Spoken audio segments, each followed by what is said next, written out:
15 years. That's how long Toronto Rock fans have waited to see their team lift another championship. And this weekend, they finally did it. The Toronto Rock are back on top of the National Lacrosse League after beating the Halifax Thunderbirds in the finals, winning Game 1 in Hamilton 13-11 before closing the series out in Halifax, winning with a 12-7 win in front of a packed Scotiabank Centre crowd. CJ Kurse looked like a superstar on the biggest stage. Nick Rose finally got redemption after a decade of waiting, and the Rock officially brought another championship back to Toronto, tying them for the most ever at 7. But honestly, if you're a Halifax fan, you should be proud of this team. That building was insane. The atmosphere was unreal. The city completely bought into this team, and even though they came up short, it honestly feels like Halifax Lacrosse just hit another level during the playoff run. But while the NLL season just ended, the rest of lacrosse world basically exploded immediately after. The MSL is already throwing punches early in the season. The OJLL schedule is packed every single night. The WLA is officially rolling out on the West Coast. The BCJALL is loaded again with future NLL talent.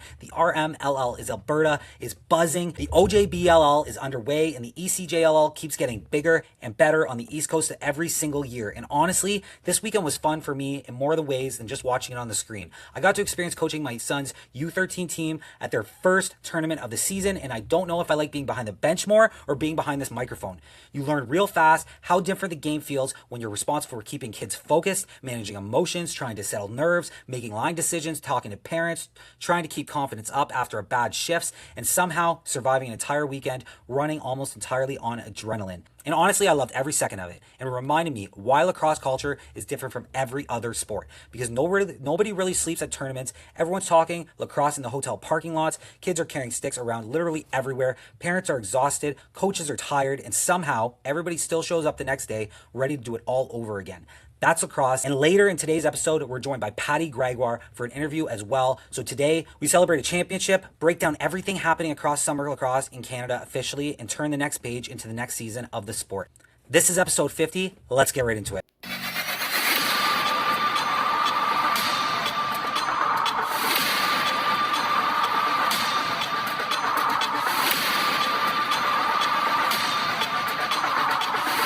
Welcome back. My name is Jake McDonald. I'm Anything Lacrosse, and this game never sits still. It is episode 50 of the Anything Lacrosse show. Absolutely crazy. We are here. I know I've said that before. 50 episodes is a great feat. Trust me, as someone who's at this point, it's a lot to sit down and do these for this many times. And as much as I love it, it definitely takes discipline. So don't let that fool you.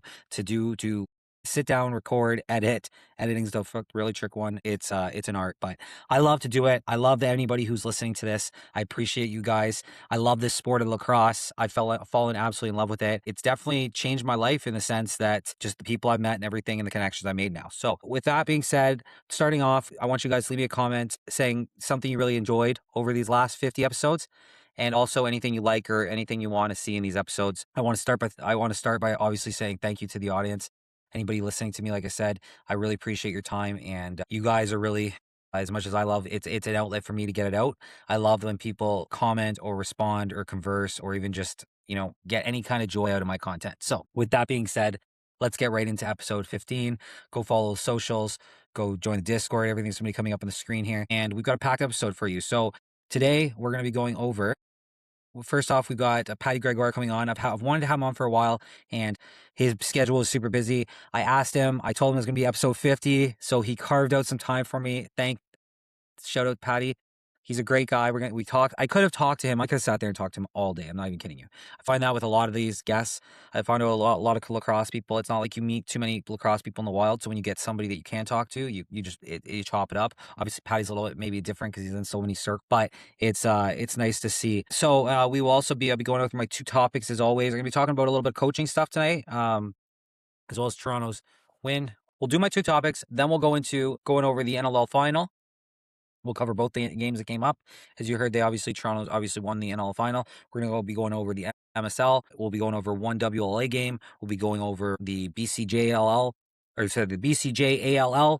We'll be doing the OJLL. We'll be doing the RMLL. We're going to be covering the OJBLL as well, and the ECJLL as well. Okay. So basically what I'm going to probably do is I'm just going to run through the standings every week on all these teams. We'll go through the point leaders and that kind of stuff. Okay. And then maybe I'll just run through a quick little scores. I don't think I'm going to go through every single game. We'll talk about individual players as they come up, I think, because I think in order to cover all of this in a meeting in a decent amount of time, we'll see how it goes. But I think that this might be the way to do it. So we'll see. If you guys want more in depth than I'm going, please let me know. But the MSL will be covering the games and stuff like that. The MSL WLA, the junior leagues, we're going to be talking more on a week to week basis. And I do I do a daily recap anyway on my socials now. I've started doing that this week, and they seem to be pretty popular.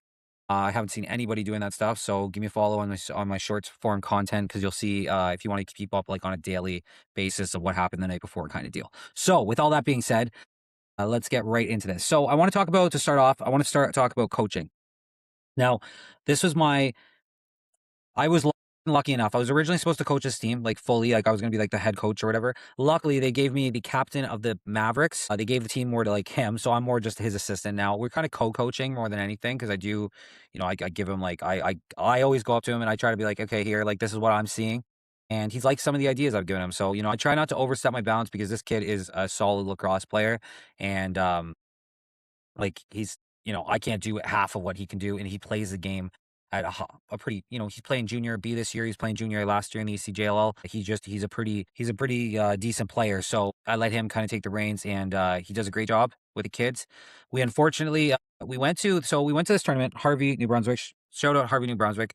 I always like the tournament. The people are super nice there, super hospitable. They've got the barbecue going. I went last year too. We won it last year. We didn't win it this year. We had 3 games in the tournament, and then what did we do? We did 3 games as a round robin, and then in the round robin, and then we did the 4th game was like the elimination. We ended up playing the same team that we played the 3rd game. And the first game, blowout. Like they got 6 goals in the first, and then I think we ended up losing 7-0. So like the defense, they definitely locked down after the first game, after that first quarter, or after that first period, but they just let it go way too much, and they just couldn't get anything going. They were kind of walking in and shooting the ball a lot. Like they weren't really setting up, they weren't passing. We're big on I try to keep it simple. I'm very simple. I'm like, set up the house, set up the box, set up like in the defensive zone, just watching the ball drop by, right? No hustle. Like it's not, I don't know if it's just hustle or if it's almost like I don't know. They just don't, they didn't seem like they really wanted the ball, right? And, or a lot of them anyway. But anyway, game 2, definitely a better game. The next day we came back, game 2, definitely better game. Ended up tying 3-3. And asterisk here, I'm going to say, is the first game we were running with 9 players. The second game we had, I think, 8. I think we had 8 the second game, 8 runners plus the goalies, and then 9 runners plus the goalie. And I think the Sunday game, I think we had around 9 as well. So we were running with a shorter bench, which I think that was a big mistake to go to a tournament with that short of a bench, but it's not my rodeo in that sense. That's just my take on it, because that the second game they should have won, and they just got gassed. Like they were all gassed by the end of the third, and they ended up scoring with like maybe a minute left or something. They ended up tying the game up, and then they just call it a tie, right? So it was a tie. They played well. They moved the ball around, though. They were playing better defense. They were getting good chances. They actually scored a wraparound kind of like diver, not really a diver, but they counted a diver. I guess it was a dive. He kind of like jumped up and came behind the net and scooped it in. And I think it was because they said it came from behind the net or something like that. The stick came from more of the side than the front, is what I kind of got off of it. So technically, like they did get that one. They had a better game. Sunday we came back, and I think it was just again long weekend, short bench, and they got a few goals, but they ended up losing like 7-3 or something. A better game, but again, they got lit up kind of in the first. 5 goals in the first, I think.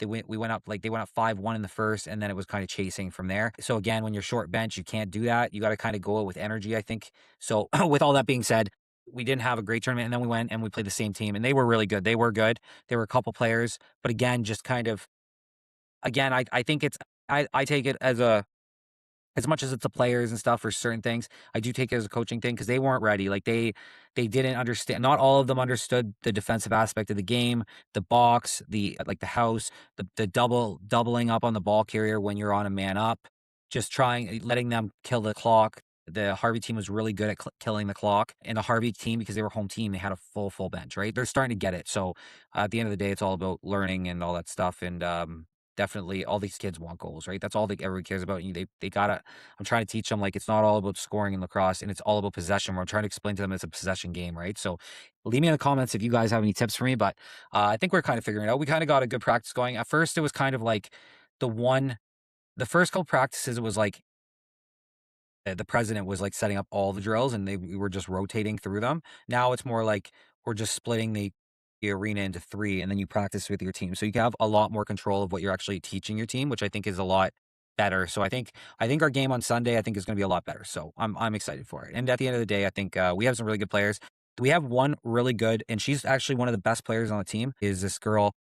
I'm not gonna say her name. I don't know if she would be, or if her parents would be okay with that. So, but anyway, she's really good, and I could see her actually playing at like a higher level because the way she possesses the ball, moves it. She's one of the, I think she's arguably, she might be the best player on the team overall.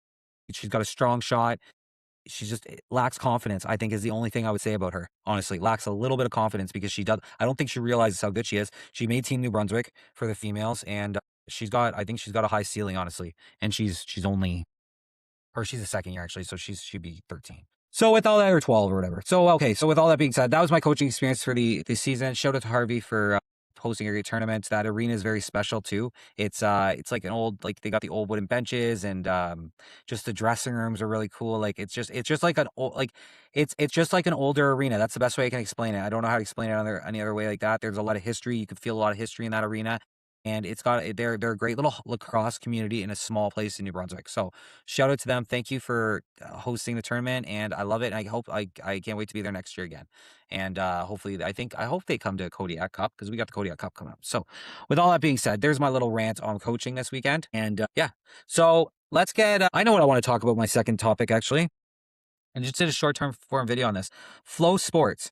Flow Sports is the one that streams the MSL games. And it looks like they do a ton of sports, right? So you're getting a lot for the money you're paying. But my issue is this. Okay. So I went to order it yesterday, and it was, or this week or whatever it was. And it was either giving you a $17.99 a month for, you had to pay for the year, which I didn't think, it just said yearly, or it said, but it said $17.99 a month, or you could pay $49.99 a month for just monthly. So I clicked the yearly one, and I was thinking, oh, it'll just charge my credit card every month, $17.99 or whatever. No, this thing wants $217 or something up front. I'm like, bro, that's a huge chunk of change for most people. Like for me, even, like, that's $200, right? I can do other things with that money, but that's a good chunk of change for people. And we're trying to expose the sport, not compress it. So unless you're a hardcore lacrosse fan, you're not going to buy that thing. So how do people see it? Now, yes, I like I want the quality, but someone just told me they were watching the Chiefs game the other night and they only got to watch the first half. So are they even getting quality? Is it going to be, and then in comparison, just to give you guys comparison, a TSN subscription is only $30 a month. So it's cheaper to get a TSN subscription if you're paying monthly, TSN Plus, than it is to get this like the Flow Sports for MSL. Yeah, like I said, there's lots of other sports in there, but maybe what they could do is just, instead of giving, having packages for the whole, like for every sport on there, maybe they could just make a specific sporting package for there. So if you only want to watch, like I seen cheerleading on there, if you only want to watch cheerleading, you pay for the cheerleading, or you can pay for all of it. But like, and like I said, if it's $25, I would have paid $25. Honestly, I would have been like, oh, no problem. Like, that's not that big of a deal if I can pay monthly $25. But to be able to pay 17 or $18 or whatever, or pay 50, but I have to pay yearly, I'm going to have to pay the yearly. And like I said, for most fans, they're just like, I'm not going to watch it. That's the truth of it. So we need to stop shooting ourselves in the foot, and we need to stop taking like the pennies. We need to stop picking up the pennies and losing the dollars, as they say, I think is the saying, right? Like you're losing dollars by picking up pennies. So why are you doing it? Like, you'd be better off to just have the games, have them free, and then try to sell ad revenue, I would think. But I would love to see the numbers on this. But like, and I understand they need to make money. Like, I get it. Everything's about money. I get it. But it's an amateur league, first off. It's technically an amateur league. And to pay that is just, I think, a little outrageous, right? And that's just my opinion on it. You guys can disagree. You live, let me know in the comments. But I think that's a little ridiculous for what you're getting. And like, for me, I'm covering the sport. I'm going to pay it. They're going to get my money, okay? But for an average fan, if I was just a fan and I wasn't doing content, I wouldn't buy it. I'd be like, no, I'll just look at the highlights, I'll watch the scores, whatever, because it's not worth it. Now, I think I did see somebody complaining about $10 a game to go to. I think that's not a big deal. I don't think going to the games and paying $10 is that big of a deal. I think that's like, okay, that's no problem. I'll pay the $10 to be at a live lacrosse event. It helps the arena. It helps all the, like, everything like that. I'm not against that. I'm just don't like the flow sports, how they're gonna gatekeep this. So, and they're locked in for a few years. So we'll see what happens. But I'm not a massive fan against about that one. I'll tell you that. Not a massive fan about that one. Let's talk about the NLL now, okay? The NLL is over. The NLL season's over. The finals are officially over. Halifax, Toronto. My two kind of, all season I've been kind of going back and forth with these two. I would say Oshawa was in this contention, though. I will say Oshawa was, I had a really good love for Oshawa at the beginning of the season. They were underdogs, all this stuff. They killed it this season, so that was easy to cut them off by the end of the season. I do like Alex Simmons, though. I think he's a G. I do like him. I like the way he does all that. Like, he tries to create the rivalry, all that stuff. Now, Toronto ended up winning the final, right? We're going to go into this in a minute. I am now officially a Toronto Rock fan. Now, if you guys remember, if you're new to listener here, I said that I would pick a playoff team. I did this last year too, to be honest with you. I said I would pick Saskatchewan. I picked Saskatchewan last year. I said if they go and win the championship, I'll be my team, blah, blah, blah, blah. So then this year I said I want a team to cheer for. I couldn't decide on who I wanted to be on the team by the beginning of the season. So I said, you know what? I'm going to change it. It was down to Halifax and Toronto. I said, whoever wins when they play in the season, I'll take. Now, leading up to that, before the game got there, I said, you know what? I'm changing my mind. I'm going to pick a playoff team instead. And I'm going to pick a team. And if that team can run to the finals and win, then that will be my team permanently. Okay. So I was looking at the teams at the start of the playoffs. I looked at Vancouver. I looked at Colorado. I looked at Halifax. I seen all those teams. I looked at Toronto. I looked at all the teams that were in the playoffs. And Toronto was a team that kept coming back. Toronto, if anybody doesn't know, Hamilton is my hometown. That's where I grew up. That's where I spent a decade of my life. I have that connection with Toronto Rock right there.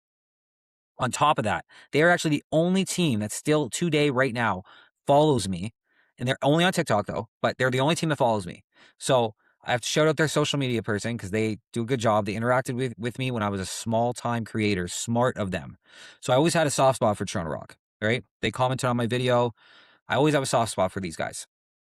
And so I picked them. I thought they were still not a favorite to win. They were an underdog, which I'm all about on an underdog situation. I looked at them. I was preaching all season that they were the best team in the league when everything was firing with their veterans, their rookies, and their goaltending. That's exactly what we see in the playoffs.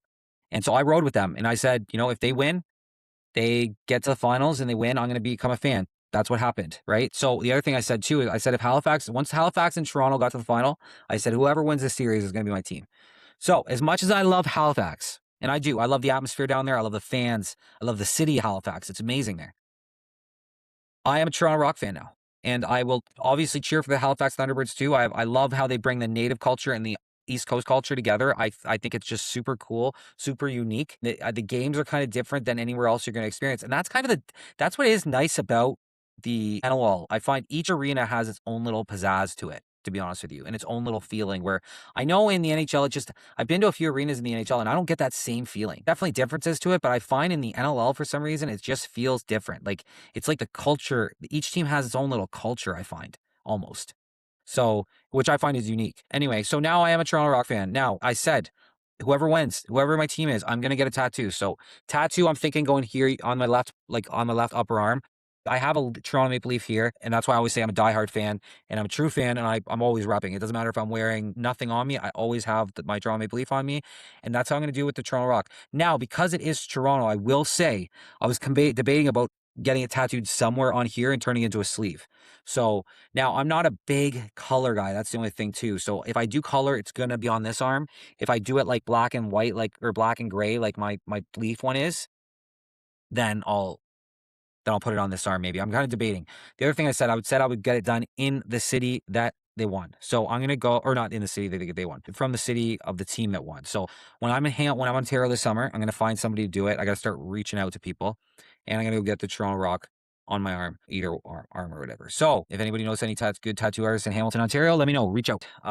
I'm happy to be a Toronto Rock fan. I really am. I think it's great. I know Jamie gets a lot of hate on by some people, and he's very blunt. But I can respect that a little. I think that I'm happy to be a Toronto Rock fan, to be honest with you. I'm loving it. Got to see Nick Rose win his first championship. It's important. I mean, it was a great series to watch. Unfortunately, the only thing is I watch it from the car. Now, I will say that I don't really, as much as I was excited for them to win, their next championship, when they win their next one, that's going to be my first real championship with The Rock. The best way I can explain it to you guys of being an actual fan, because like I feel like I jumped on this bandwagon after they were already kind of good. Also, when they were, I believed in them though. I did, because a lot of people were like, thought I was crazy for saying Toronto Rock were the best team in the league when they clearly are. Like that. And you get into debates, are they the best team in the league, but they won the championship, so they're playing the best lacrosse at the most important time. It doesn't matter. They're the 2026 NLL champions, and that's all that really matters here. So let's go look at the game stats real quick. Halifax on Friday, May 15th, Toronto beat Halifax 13-11. And it was Halifax had 4 in the first, 5 in the second, 0 in the third, and 2 in the fourth. And Toronto Rock had 3 in the first, 2 in the second, 4 in the third, and 4 in the fourth. Much more consistent. Halifax came out strong and swinging right away, but the second half killed them, and they went almost 25 minutes without a goal, and you can't do that in a final. I think they were just beat up, honestly. Like, they had a lot of injuries. Like, Halifax healthy is going to be terrifying. On Toronto's side, you had Jason Knox getting 3 goals, on the Halifax side, you had Jason Knox getting 3 goals, 1 assist for 4 points in this game. Cody Jamieson getting 2 goals, 2 assists for 4 points. Clark Peterson getting a goal and 3 assists for 4 points. On the other side, you had 3 rookies leading this team to the victory, especially CJ Kurse in this one. This was his game. He started it going. He got it going, I think, right before the end of the second there, and it just was that turned the tide. You got CJ Kurse getting 4 goals, 2 assists for 6 points. Sam English getting 2 goals, 3 assists for 5 points. Owen Hiltz getting 2 goals, 2 assists for 4 points. And Mark Matthews getting a goal and 3 assists for 4 points. So huge, guys. And the goaltending was okay. Warren Hill actually had the better night at a 79.3 save percentage, where Nick Rose was only 77.6. And Hill was the much more active goalie with 58 shots against, where Rosie only had 49. I mean, I say only, that's still a crazy amount. Don't get me wrong. The attendance was 7,800, by the way, which is like one of their best games all season. So for attendance wise, and so that's good, and the potential's there. So we know we can put that many in the building. I would like to see 8. Like, let's get 8 in there on a consistent basis, please. In Halifax, there's a packed house. 10,889 fans packed in that house. This was championship game 2. And it was very similar in the sense that Halifax came out strong in the first. Toronto actually came out and got 5 goals in the first, 3 in the second, 1 in the third, and 3 in the fourth. But what the really impressive was Halifax got 3 in the first, 3 in the second, 1 in the third, and 0 in the fourth. So only 1 goal in the second half of this game. They went almost 30 minutes without a goal. Crazy.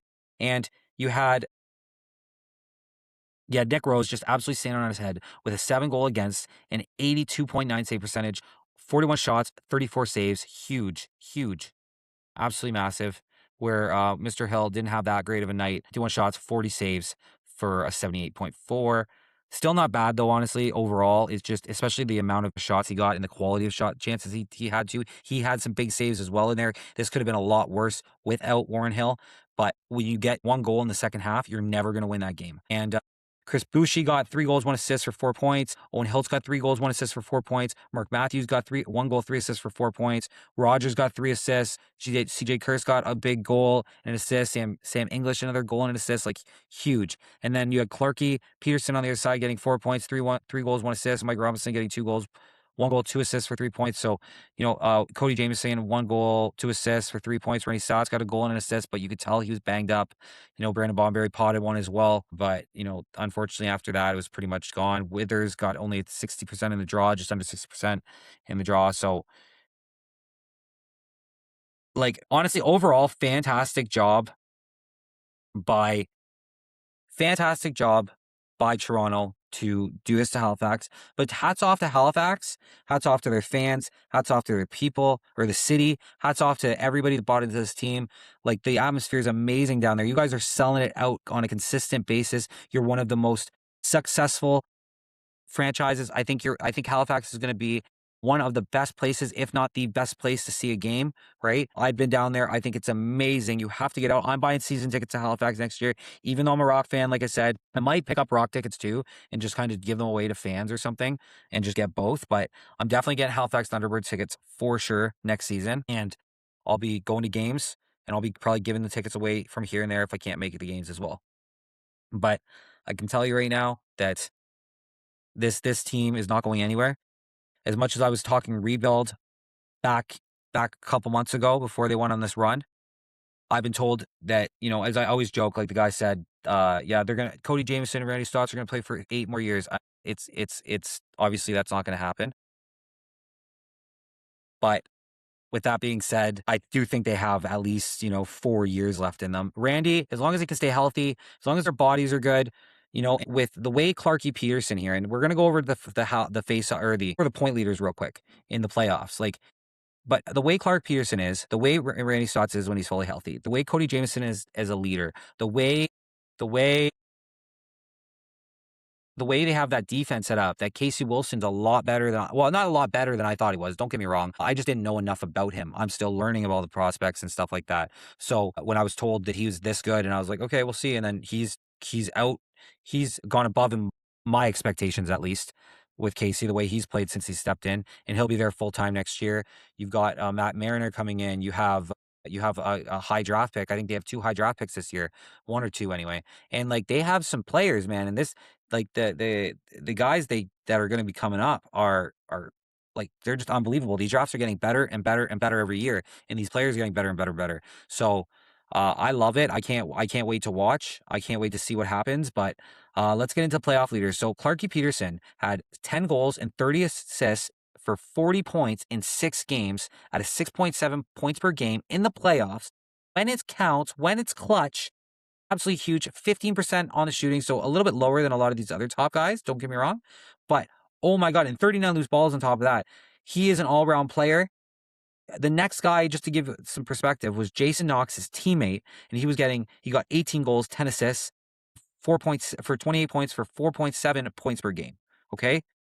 Like that was the second place guy. Then it was Lyle with 26 points. Shane Jackson with 25 points. Cody Jamieson with 25 points. Wesley Berg with 22 points in 4 games. That's impressive too. You got Mark Matthews with 21 points, which is 7. You got Chris Boucher with his 8 at 26 or 20 points. And that's pretty amazing there too, man. That the Toronto Rock won the championship, but their top player was Mark Matthews, and he's 7th on the playoff scoring. Then the thing is, they had depth scoring guys. They had like CJ Kurse with 18 points, Sam English with 18 points, Josh Dahlwick with 17 points, Rogers with 16. Like they had so many different players that were contributing that they didn't need those 2, 3, 4 big guys. They had a bunch of different guys that were doing it.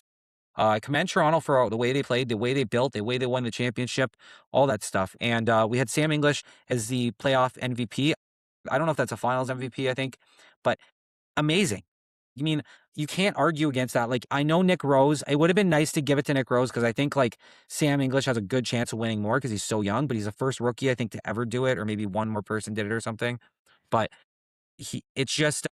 it's amazing to see what the caliber of this player is. And the fact that I've heard that Ty English is better than him, from some people have said. Now, I'm not saying that's true, but that's what I've heard from like different people have said Ty English is actually better than him. I've heard that he's a better athlete, but then Sam has better IQ. So when you're at this thing, is the IQ better? I think I would prefer to have the IQ guy, but at the same time, you don't have to choose because you have them both. So, and then they have a high draft pick. I think they have number 4 from what I've heard this year too. So they're going to get another really good player in that. It's great to see what they're gonna do, and I'm excited. I'm excited to be a Rock fan and where they are and stuff like that, because this, you don't want to start talking dynasties or anything like this, but they have the sauce. Matthews, does he come back next year? That's the question, right? And we'll see at that, because he's a key contributor to this team, and hopefully he takes the summer off. And well, he's not. He's actually playing, but hopefully he comes back healthy, fully healthy, ready to go back in the NLL starting next year. So that'd be awesome to see him back in Toronto Rock, and hopefully keep getting a run. But I can tell you this: you might see this as a final following year. I would love to see for the storyline. I would love to see Toronto versus Buffalo in the final next year. I think that'd be awesome. And yeah. So anyway, there you guys have it. There's the recap of the playoffs real fast, or the finals. Spoiled to pick the. You know what? To be honest with you, I was kind of hoping for content-wise. I didn't pick the right team, but Toronto, honestly, I like I said, I thought they could win. I thought they had a good chance. They had some grit. They weren't like the favorites. I hate being on a favorite team. It's just not in me. But now that I'm a fan, I'm a diehard fan. Like, that's what people don't understand, is like, I've flipped around a lot. Toronto is my team now, 1000%. And I know they're hated on a lot. So it's like, it feels right, to be honest with you. It feels right. So before we get into anything else, now that I went over the Toronto Rock stuff, I would like to bring in Patty Gregoire. I'm going to put an interview up here. up of him. It was Patty Gregoire I look up to a lot in the sense that I enjoy watching him, what he does. He's given me a lot of great tips over the times. He sends me messages and little critiques from here to there. He takes the time to do that. And when people do that, for me, that means a lot to me because he doesn't have to do that, right? Like there's, I'm like, he goes out of his way to do it for me, and I take constructive criticism really well, especially from somebody that you want to get to their point, right? So I don't know if I'd want to announce. I haven't really just thought about it. I kind of think the whole personality thing's my niche, but we'll see what happens as time goes on, right? Like I kind of more would like to be like a player. More of like, I don't know if I want to announce games. I think I would more want to be like a sideline reporter, if anything, talking to the boys, doing the post games, before games, stuff like that. Like down low there, and doing it like that. I think that's kind of that would be my dream job, I guess you could say, or just this. To be honest with you, like if I can just do my own program and turn this into full time somehow, that's the best way. I think that would be my dream right there. Now. So anyway, I'm having Patty on the show. Like I said, episode 50. This is a big episode in the sense that it's a milestone that a lot of podcasters don't get to. Like most people quit before they put their 10th episode out. I put out 50. I'd like to introduce a guy that I think is one of the best announcers in the game. I like to study him. He does a great job on TSN. Represents Halifax absolutely amazingly. Halifax fans love him to death. I know. I've heard a lot of them say this. One of the best dressed guys in the league, hands down. Always shows up, ready to work, ready to go, gives great insight, knows the game in and out, has an absolute love and passion for the game of lacrosse, and we get to witness it every single time he's on the screen. So with that being said, let's get right into the interview with Patty Gregoire. Let's go. I'd like to welcome to the show today, Patty Gregoire. Welcome to the show, buddy. How you doing? Doing good, man. It's I can't believe the season's over. It feels like it was just yesterday it was all starting up, and now, like, one weekend, poof, it's over. But what a season we had, man. I mean, I found, like, this was my first full season watching, but I found this season was so, like, every team could beat every team at any given night. Like, it didn't matter if it was the worst team or the best team. It seemed like no team was really out of it.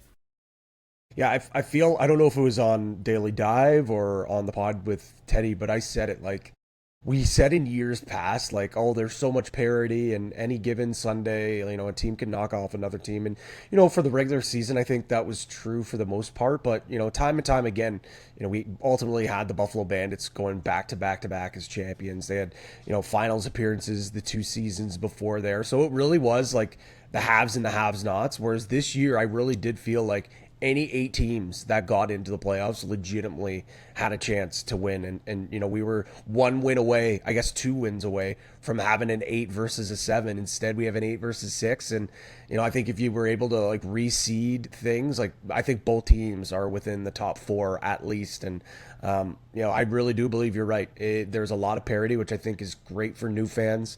I think it's great for fans that are fans of the game because their team is really never out of it. And for a league that's got 20 games in a little bit of a condensed nature, I do feel like having that belief that your team can win any night and that, we don't really see too many rebuilds or tanking.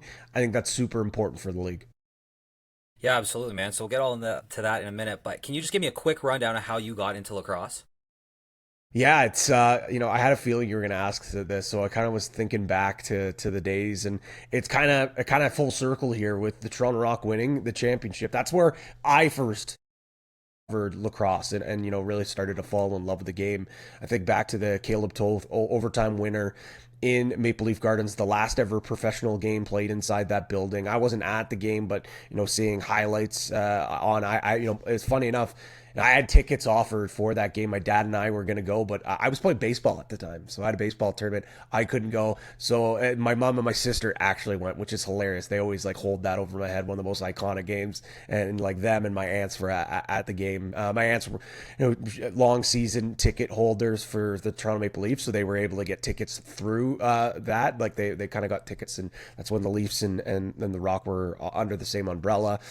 So they got the tickets that way. So the following year, started following it, went to a couple of games. The year after that, then that's when I was really hooked, and I said to my dad, listen, like I gotta play, like I gotta try this game out. So played just a couple of years house league with some buddies, and I was still playing high level baseball at the same time. So bouncing around between a baseball diamond to a hockey rink, and then even at some points going up like hockey tryouts. So, but I still loved it. I wanted to. And my buddy's dad was the coach of the rep team here, and asked me, he's like, you played a little bit of house league. Go, why don't you come out for the rep team? I'm like, well, I'm playing baseball. I really not really ready to give that up yet. And he says, what about the field lacrosse team?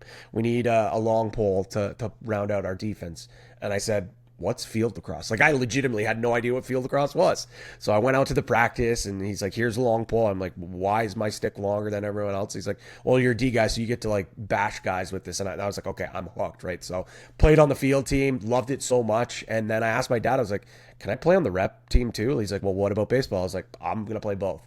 So I played the 1 year of rep baseball, rep lacrosse, and I absolutely fell in love with the game. And, the following year after that, I had to make a decision between baseball and lacrosse, and it was a no-brainer. I went with lacrosse and played a couple, one more year of rep and then into junior. So I was actually a lot older when I kind of really got into lacrosse. I want to say about like 12 or 13.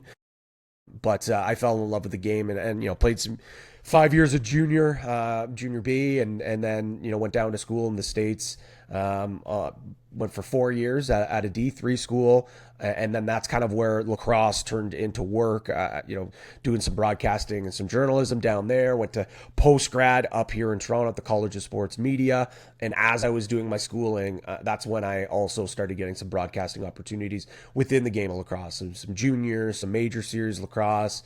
Actually had some opportunities to write for In Lacrosse We Trust, doing some blogs and stuff for the NLL. And pretty much after that point, I said, I don't know how I can do this, but I know I definitely one day want to have some sort of job within lacrosse media, kind of blending my two passions in broadcasting and media with the game of lacrosse as well. Well, man, you've definitely found your calling, because, you're one of my favorite guys to listen to, and you do such a great job. You're one of the main guys, obviously. So why don't you just run me down how you got into TSN? Like, how'd that opportunity present itself? Yeah, so it's kind of twofold. So in 2019 was my first year being like a full-time NLL broadcaster with the Halifax Thunderbirds. Before then, I was kind of filling in with the Toronto Rock whenever they needed a color commentator. Brian Shanahan, who still does the games for Toronto, he was like the TSN guy. So whenever there was a TSN game of the week, they asked me to fill in, and I would usually call games with Stephen Stamp or Andy McNamara, depending on where the games were. And so kind of got my feet wet there, and I was like, okay, wow, you know what? Like it was pretty surreal. Like as a Toronto Maple Leaf fan, as someone who, like I said, my family, longtime season ticket holders, like walking into that building, going through where the media goes and goes up to the gondola in the same booth where like Joe Bowen broadcasted games, like was super surreal for me. And I was so nervous to start, but like once the lights went on, it kind of just, I was like, okay, this is the show. Like but I can do this. And so I always wanted to, I made it clear that that was my goal to, get onto some team, whether it was TSN or whatever it was. So I, just kind of emailed the NLL, the folks, and just said, hey, just let you know, like if there's any other openings, whether it's like fill in or full time or whatever it is, like just let me know. I really enjoyed these games. I'd love for this to be a little more of a regular thing. And, in 2019, it was announced that the Halifax Thunderbirds would be getting a team. And Charlie Ragusa, who's, the director of media and social media there, reached out to me and said, hey, like, I know you're kind of looking for a gig here. It's in Halifax. I know it's a long ways. We'd fly you out every game. Would that be something that would be interesting in you? And before he could even finish his sentence, I said, yeah, absolutely. Like, are you kidding me? I was like, I'm in. Like, that'd be great. So that was kind of the rest is history.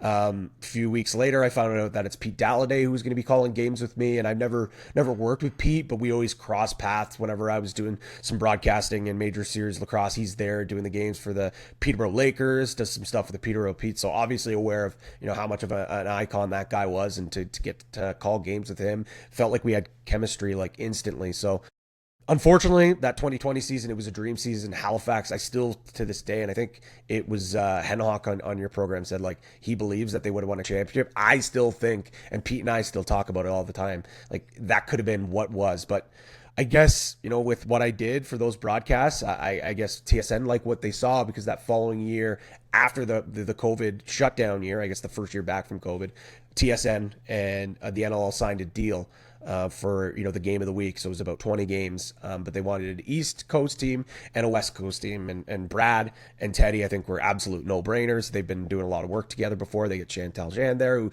also has done some games for TSN. So that was kind of carved out. And I didn't really have an idea like who they were going to pick for the East team. I kind of had my fingers crossed that maybe I would be on the short list, and sure enough, I get a call, and they asked if I wanted to be a part of that team. And again, before the question was even fully asked, I said yes, and found out that John Abbott would be calling games with me, and I didn't know too much about him, but obviously saw him call some hockey games for TSN. And Ashley, when I found out she was working, I've worked with her before, so we were super pumped with that. But John ended up being just an absolute pro. I've learned so much from him with the 2 years that I broadcast with him. Now he's doing games for the Calgary Flames for Sportsnet. So obviously, I miss him dearly. Like, he was great on the road, really kind of taught me the ropes of what it takes to be a good pro. Always the little travel tips on, how to collect the most Bonvoy points or the arrow plan points, but more importantly, like just how to be a good person, and, always remembering the behind the scenes people's, names, and always checking in on seeing how they're doing. And, he always made sure everyone was doing well and wanted to check in on how they were doing. And that impact of just like his big smile on the rink, whenever he came in, everyone was happy. So I try to emulate that as well, just because, what we do, I honestly say is super easy. We show up, yeah, we have a lot of hard work during the day, but we show up with our notes, our preparation. The red light goes on, we broadcast, the red light goes off, we go home, we eat a meal, have some drinks, and the night is done. Whereas those behind the scenes folks, they're there for hours upon hours before, setting up, taking things down, and it could be utter chaos going on in that truck. And they're not letting anyone at home know what's going on. They're not letting us know what's going on. So just got to give all the big shout outs to just everyone who works behind the scenes, because truly, if it wasn't for them, like, our job, we wouldn't have a job, but B, like, they make our lives so much easier. Yeah, absolutely. Like, you're definitely the face, but there's so many other people in behind the background that really make everything go, and you're just kind of you're just the facilitator, I guess, essentially. I like to say I'm the guy standing on the corner of the crease, and it's all the guys do the dirty work to get the loose ball, make the nice pass, and I'm just standing there open, and I just got to hit an open net. Now, do you find, like, you're probably used to it now, but do you find when you first started, were you really nervous by having, how many people, 15, whatever people watching you while you're doing your broadcasting? You know what? I feel like the early days, yes. I feel like yes, a little bit. And then as I got more comfortable, it kind of went away. And then I think it was like one time where I can't remember exactly what game it was, and this was before TSN. I didn't have a great call. I felt like I wasn't very prepared, and I felt like, you know, I didn't prepare properly, and I kind of took it for granted.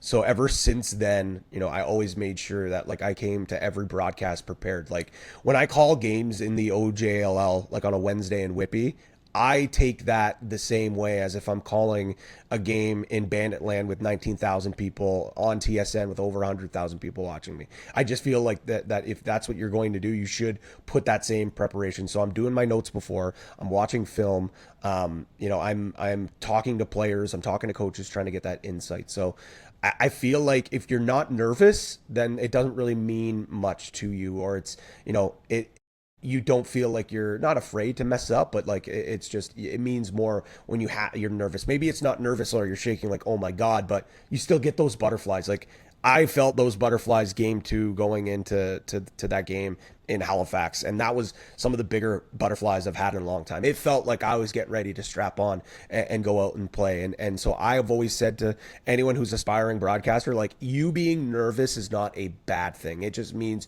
you care, you want to do a good job, and I think that's super important. The second you start losing those jitters and those butterflies, that's when you know something's wrong, and that maybe it doesn't mean as much to you anymore. So I'd never take a broadcast for granted, and I still do get those butterflies from time to time. Yeah, I actually heard this sports psychologist talk about it, and he said, most people think like when they sweat and stuff, that's like a thing of fear, but a professional athlete or like a Steph Curry or something will look at that like that's just them getting ready, their body getting ready to go perform. You know, you're going to perform like you've done every other time, and you're just going to get out there and do the same thing that you've done. Yeah, it's that's great, and I think sports psychologists, like if I always talk to the kids that I coach to encourage them to do a lot of reading and research, like for sure, and I think for broadcasters, I think that's super important as well to make sure you're in that mindset. And I think it's very similar to athletes. Like I mean, you hear about athletes, guys like puking before games, and they get so hyped up, but like once that buzzer sounds, that all goes away. And I think that's kind of the same thing with my broadcasting as well. As soon as that red light goes on, like I don't even think about it anymore. It feels like, when I'm calling a game with Teddy, it's just me and him sitting down watching a game. And yeah, sure, we're feeding off the energy of the crowd and we hear our producers in our ear. But it just, at that point there, all it is just myself, Teddy, our stats guy, Joe in that booth. And we kind of just let things flow from there.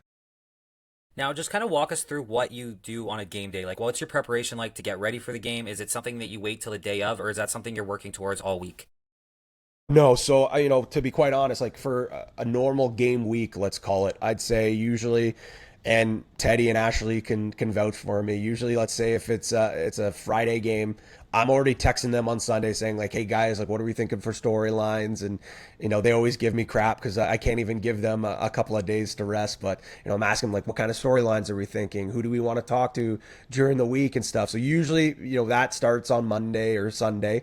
And then our conversations throughout the week will start. Usually what we like to do is we'll talk to a coach or maybe it's a general manager, and then we'll talk to 2 to 3 players as well, usually a forward, usually a defender, and maybe a third wild card as well. So we usually have those midweek. We'll talk to those coaches and players. We usually try to do it mid to late week, just depending on travel, just because most NLL teams, if they do practice, they usually practice in that midweek range. If they don't practice till Friday, or maybe they'll have a film session. So they kind of have a little more insight as the week goes on. But so we'll have those, but even as that's progressing, what I like to do is, even if I've watched a game live, and I know you've talked about this before, on a Saturday night in, let's say, March, sometimes there's like 4 or 5 games going on at once. So it's virtually impossible for me to watch all those games and not have to go back and watch it. So usually I'll go, if it's a George, let's say for this week, that Halifax Toronto, let's just say it's a random game in March, Halifax Toronto,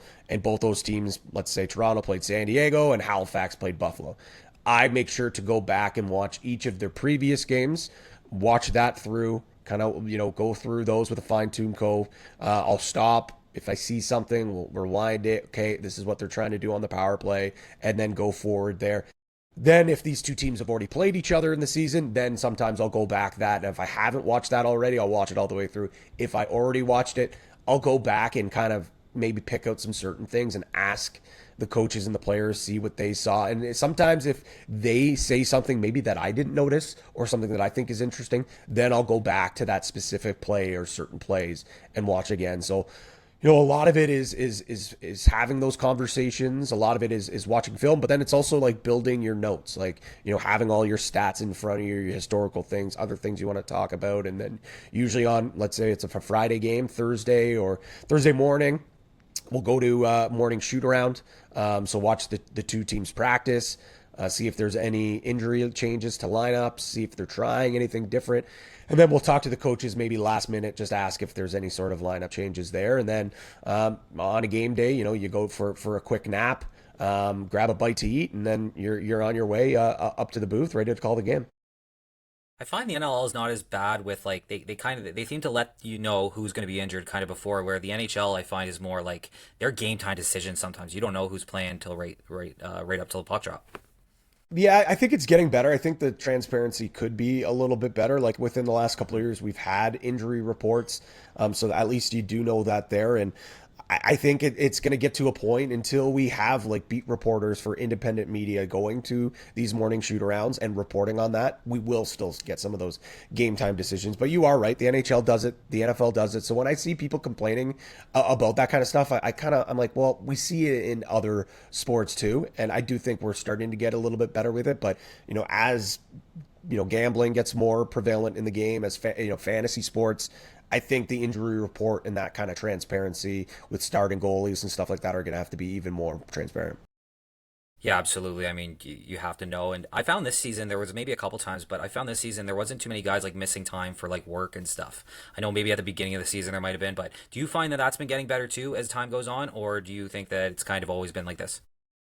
I think we'll always have to deal with it. I do feel like there are some situations that just are unavoidable. Like, firefighter is obviously a big topic of a lot of players. And when they're going through their probation period, that some guys aren't able to play at all. Like they're not, their chief says, nope, you're not playing.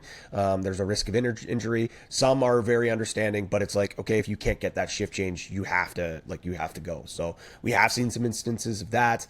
I think also it's just, teams have done a much better job.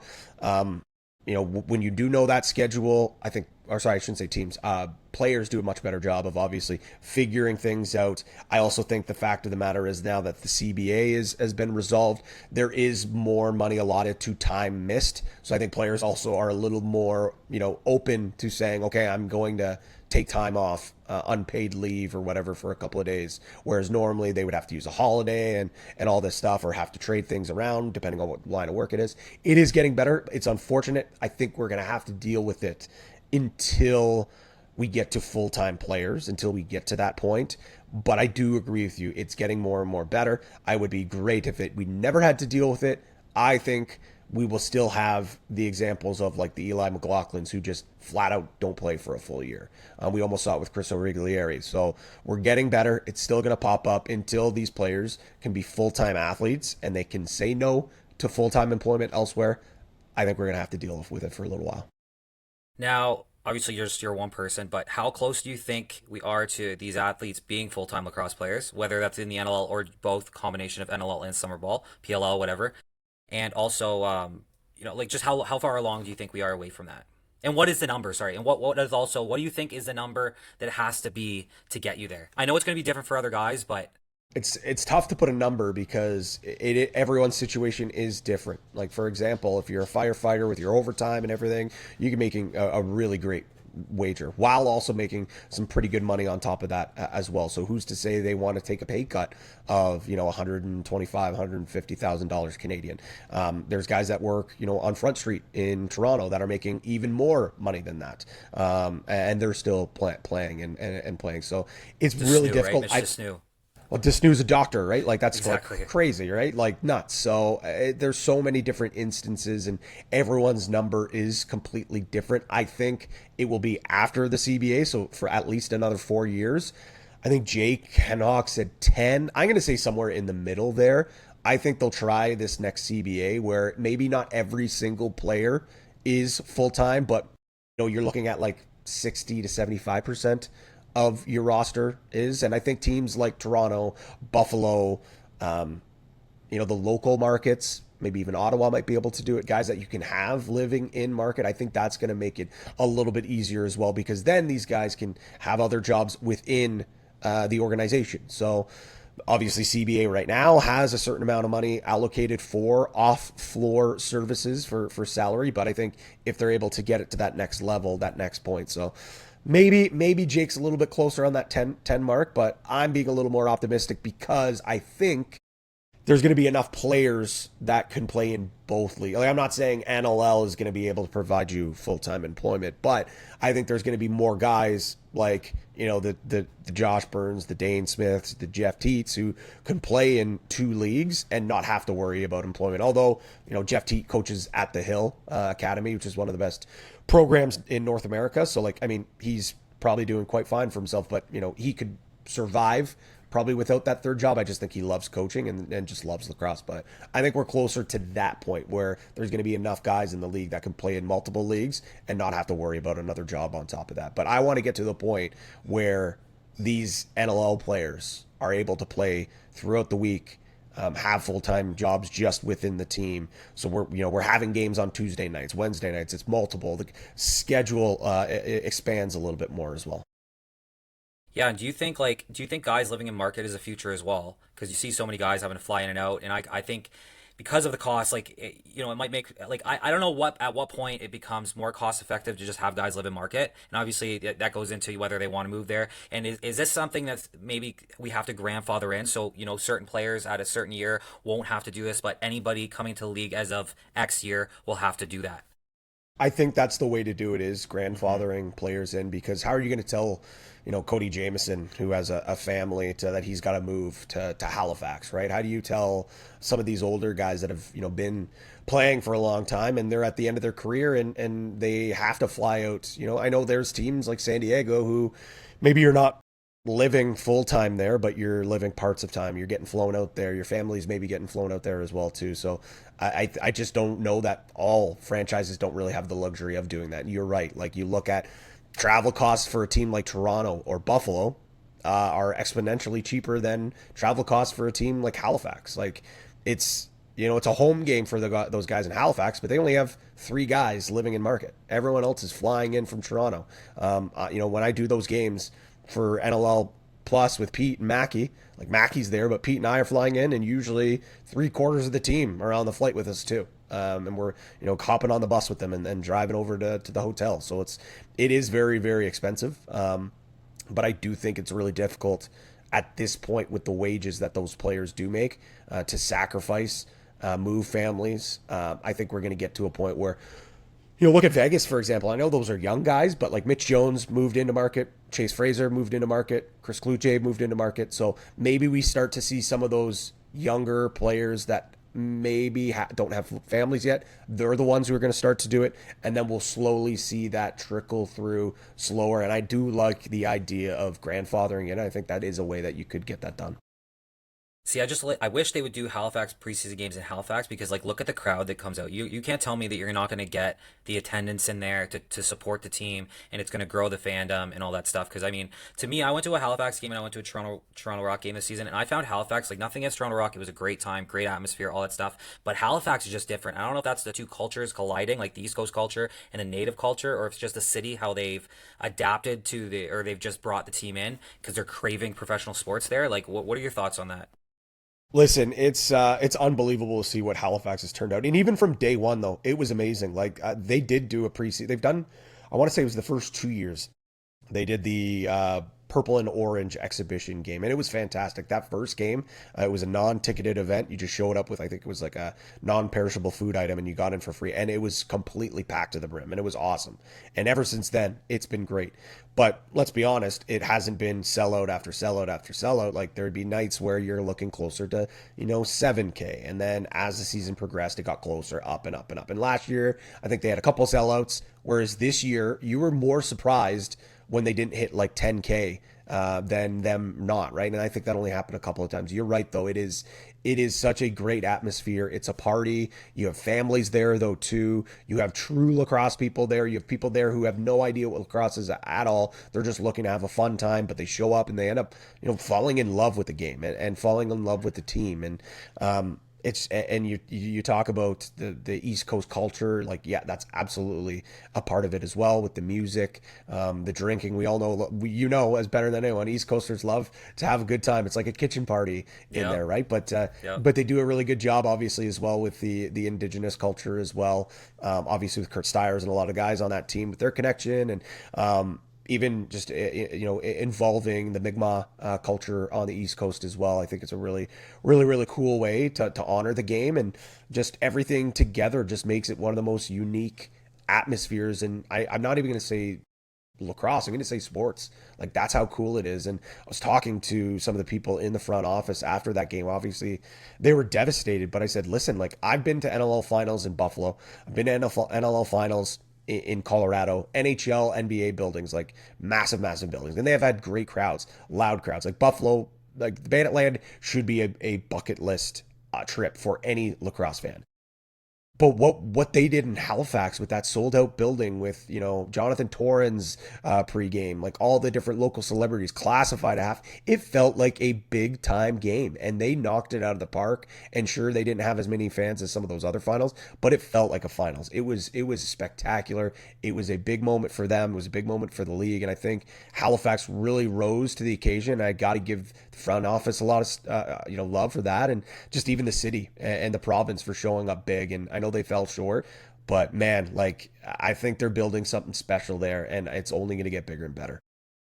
Yeah, I mean, I know like they were on the news in Halifax. The mayor came out, like the whole city embraced them, and I think personally it would have been better for the growth of the game if Halifax actually did end up winning the championship. But obviously Toronto played such a great game, so kind of just give me your thoughts on the finals, man. Like, what were your thoughts? Like just getting there in general, these two teams. How shocked were you, and what do you think of the actual series? What a wild playoffs, just with all the top seeds going down, and you look at Halifax. If you flip a few of those 1-goal losses that they had during the year, they're probably not an 8 seed. They're probably looking at battling for home floor instead of battling for their playoff lives. And who knows, maybe the fact that their backs against the wall so late in the season, rolling into playoffs, maybe that was the best thing for them, because I feel like their urgency to get to that point was so big. So they muscled their way in. You got to knock off a very good Vancouver team. You beat Georgia, a very young, plucky team, to get there. And then on the flip side, Toronto was, and again, I'll pat my back here. Like I said, Toronto was going to make the finals. I know you were high on them. I was pretty high on Toronto as well. I just felt like the blend of youth with veteran leadership and the guys that have, yeah, it was a perfect ingredient, man. You have guys that have never gone over the hump before, that have all those scars against Buffalo. And I looked at the bracket, I'm like, Buffalo's on the other side. They're not going to play Buffalo until the finals potentially. And then when Buffalo went down, I said, there's not going to be a better opportunity for Toronto to win a championship. And they took that opportunity and ran with it. I think top to bottom, when that defense is humming, when they're overwhelming, and when Nick Rose is making saves that he needs to make, and that offense is sharing the ball and attacking at all angles, they were the best team in the league. Like, it's hard to argue that, and you laid that out a long time ago. So I got to give you a lot of credit, because I think it is true. And the craziest, scariest thing about this all is this team's not going away anytime soon. They're gonna get better. They're gonna get better. They got Ty English coming in. They got a fourth overall pick coming in next year. Look at all the injuries they had on the back end. CJ Kirst, 1 year older. Sam English, 1 year older. Owen Hiltz 1 year. Like, this is a team to be reckoned with, and I don't think we can start talking about dynasties just yet. Yeah. They've only won one. What I can tell you, I'm looking forward to next year is the Buffalo-Toronto rivalry, because now both of them are tied for most championships in NLL history. And Bandits fans, and I can tell you, it was killing Josh and Dane and Ian McKay sitting on their couch watching those guys hoist their trophy. Like, that's only going to motivate them even more. If they can figure out their goaltending situation, please sign me up for a Toronto-Buffalo NLL Finals next year. Yeah, and I mean, that would be amazing to see the two previous champions go at it again, like to go at it for next year's final. How different do you think Toronto's going to be looking? Like, do you think Matthews is back? Do you think Rose comes back? Do you think, a guy like Rogers, are all those guys back next year? Yeah, I think their roster is going to look very similar. I know there were some rumbles about Matthews potentially retiring, but I think that championship win really revitalized him. Like, he signed to play Brooklyn this summer. I wouldn't be surprised if he takes a few weeks off to rest up some bumps and some bruises. It's unfortunate, because like, this was supposed to be the first year we saw a truly healthy Mark Matthews, and then he gets a couple of injuries that pretty much are like injuries that you have to rest, or they're not getting any better. And it all happened near the end of the season. So he basically had to battle through these injuries. I hope he gets some rest, play a little bit in the summer, come back healthy. And I think he will be back. I think that was one of them. Dan Craig, we'll see. He's another guy that's just been plagued with injuries over the last couple of years. Nick Rose, I know there were some question marks. He's 38 years old, but listening to him on all his media hits this week, he's saying he's coming back. He thinks he's got a couple more years left in the tank. I think he does too. How could you not argue that with how good he played in the playoffs and pretty much since he came back from injury? So you add English in there. You probably add someone for that fourth overall pick. Guys like Phil Mazuka comes back healthy. Justin Martin. Like, I don't see how this team takes a step back. I think they take a couple steps forward, if anything. Well, the other thing I've heard too is like Ty is supposed to be better than Sam. Like, I don't know if that's athletically or if that's IQ. I've kind of heard that Ty's a better athlete and Sam has a better IQ, but like, what are your thoughts about the two? And where do you slot them? Are they going to both play off like kind of transition back end, or because you've seen Sam he can play anywhere? Yes, the craziest thing is that this was Sam's first year playing defense. So can you imagine, like, once he figures out the two-man game and kind of the systems even more, how dangerous he's going to be? They have the capabilities, though, in a couple of years Wouldn't surprise me if he ends up pulling a Challen Rogers and becomes a full-time forward. But I think he's just so valuable going out the back door, pushing in transition. Like you look at Zach Currier, that's what he used to do. He's now just too damn good offensively. San Diego has no choice but to put him out the front door. I think Ty English, he's a little more physical, like a little more of a bigger body, a little more. I don't even want to say athletic because, I mean, that would be slighting Sam with how good he is, but he's got a little more offensive touch, which is even crazier to think. So, I've heard the same things. I've watched both of them. It's really tough to say who's better one than the other, but all I can say is that I think if Matthews comes back, if Craig comes back, I think they're probably going to have to use him out the back door. And can you imagine those two weapons out the back door pushing in transition? Just going to be an absolute problem for the rest of the league. Well, you're splitting hairs at this point, and it's like if you already have Sam doing what he does, and then Ty comes in and just is like a half of the player that Sam is. You like, how do you stop Toronto going forward? Yeah, right? Like it's crazy. It is crazy, and just the way that they played, especially in the finals, with how aggressive they were, and you see Halifax really struggled with, when they were pressing out, especially in the neutral zone, like playing that trap press like they do, and guys like Latrell Harris and Brad Cree turning the ball over, getting turnovers, and getting it back to their offense. It's just so valuable. So if you can add a guy like Ty English that can play that game, I think he fits in well. But if an injury goes down up the front end, and I know they have Isaiah Moran-Weeks, who I thought filled in really nicely too. English can play the offensive side of the ball as that other lefty, but I think you got something good here. I would just roll both Englishes out the back door, give them the green light to stay and play if they want. Like they're just throwback lacrosse players that can play all over the floor. Yeah, I mean it's the best problem to have is too many good players, right? You can always move something or whatever, but no, it's amazing, man. So now I want to talk about Halifax for a minute because I was like hard that they should be on a rebuild halfway through the season. I feel like I've been on a hard roller coaster with them all year because I was so high on the beginning of the season. If they would have won 6 1-goal games instead of losing them, they would have finished 14-4 where I had them going to the finals, all that stuff. And when I look at their roster, I've been told that Randy Stotts and Cody Jameson are going to play for 8 more years. I think that's a little bit of a stretch, but that comes from a close source. So I'm gonna take it for what it is. So I give him at least 4, I would think. So that's kind of what I was thinking. I was looking at Randy Stotts, the injuries, how much longer does he have? He's 32 years old. I think Cody Jameson's 35 or something. Like they're getting up there, but I mean they're still so productive. Do you think they have a while still in them?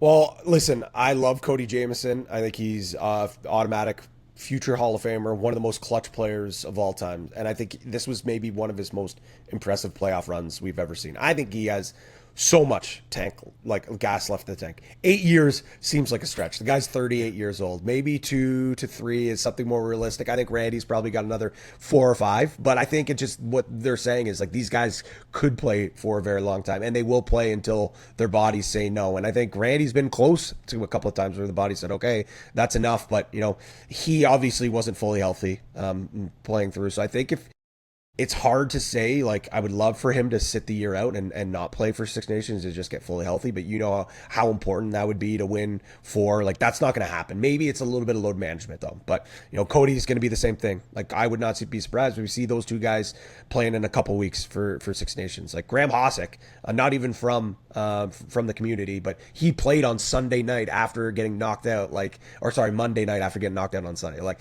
that just goes to show you how much these guys, like, absolutely love to compete, love to play. But you look at the lineup with those two guys. Yes, I think they still have some more time. Clark Peterson, I've said, is like probably one of the most underappreciated superstars in the NLL. What we saw from him in the playoffs was unbelievable. Jason Knox, sure, did he have the best finals? No, but I mean, we can't discredit what he was able to do leading into the playoffs. Thunderbirds aren't where they are without what Knox did in the playoffs. But you add a guy like Alex Marinier into the fold next year. He was added to the eval list. We weren't sure if we were going to see him. Big righty, super athletic, shoots the ball really well. So I think he's going to fit really well. Like, now all of a sudden, if Thomas Hogarth comes back, you got Clark Peterson, Randy Stotts, Marinier. Bomberry's probably going to have to go out the back door. Casey Wilson probably will go back out the back door as well. Now all of a sudden, like, you're looking at one of the best right sides in the game. What do they do with their lefties is kind of where I'm looking at to seeing where that is. The defense obviously gets a little better with Wilson going back there if that's what they plan to do as another transitional piece. But I thought the defense, 3 quarters through the season was outstanding. And let's be honest, the X factor of this team is Warren Hill. Warren Hill will. he will take this team as deep as humanly possible. If he can replicate what he did this year, this Thunderbirds team will be a championship contending team again. I know there's so many people, and it's so funny. I think the two goalies that probably get the most hate and the most heat were the two goalies that ended up in the finals this year in Nick Rose and Warren Hill. Because if you heard the noise all off season long, everyone's saying, well, if Halifax can figure out their goaltending situation, maybe they trade for Doug Jamieson, or maybe this is the year that Drew Hutchison finally takes over. They can't get over the hump. They can't win the big games. Well, you look at the last couple of years with their falters in the playoffs. It wasn't because of Warren Hill. Like, he was fantastic. It was just stretches during regular season is what happened. And for him to be able to lock in pretty much for 18 games plus the playoffs, I think Warren Hill put to bed that this guy's not a legitimate number one, that he's not a top 5, top 6 goalie in the NLL. So if he's back, if he's healthy, if he's playing the way he is with all those other pieces and getting some younger pieces in there, Halifax is going to be in that exact same spot. Not saying they're going to make the finals, but this is going to be a team that's going to be in the playoffs. Yeah, absolutely. I mean, there's a lot of hate going on Warren Hill. Saying he's old, he's washed up, especially after last season with his with everything with his mom going on. You know what I mean? Like, he kind of had a lot of mental, but then he went and won the Man Cup with the Chiefs. So it's that really bounced back. I'm a big Warren Hill fan. I think he has his games, but this year, especially that game too, I was at that game where he had that historic night. Just that kind of started to show everybody. And the ironic thing was this season with Halifax was nobody was worried about the offense, and that's what really kind of slowed them down this season was their offense, not their back end. Yeah, that was confusing. There would be nights where it finished a game and like, what is going on with this offense? I don't understand what is up. And they were still shooting the ball a lot. They just I think it was Randy Stotts had his shooting percentage was by far the worst it had ever been in his career. Clark Peterson was kind of dealing with some injuries that weren't really reported on, and he finally got through that. And you saw that down the stretch when he started to take over. It's like, oh, okay, this is what happens when he's healthy. They really didn't have too much of a similar left side. They trade Theed. Mike Robinson was going through a severe sophomore slump. Bo Hunter was bouncing back between out of the lineup, transition, offense.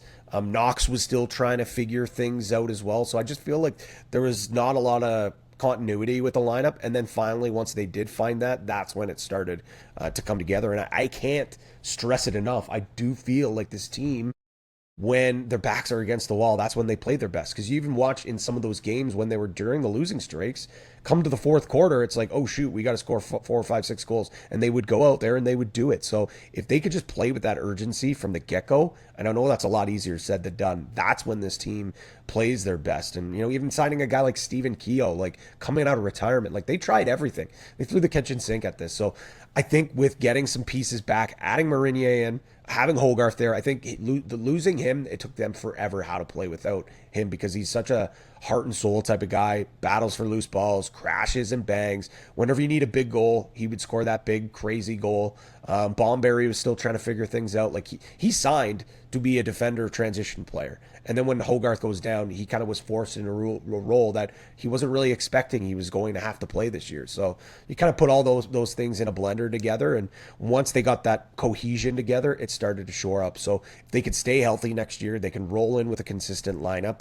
Adding a couple of young bodies in there, I think they could get back to that Halifax team that's putting up big numbers each and every night.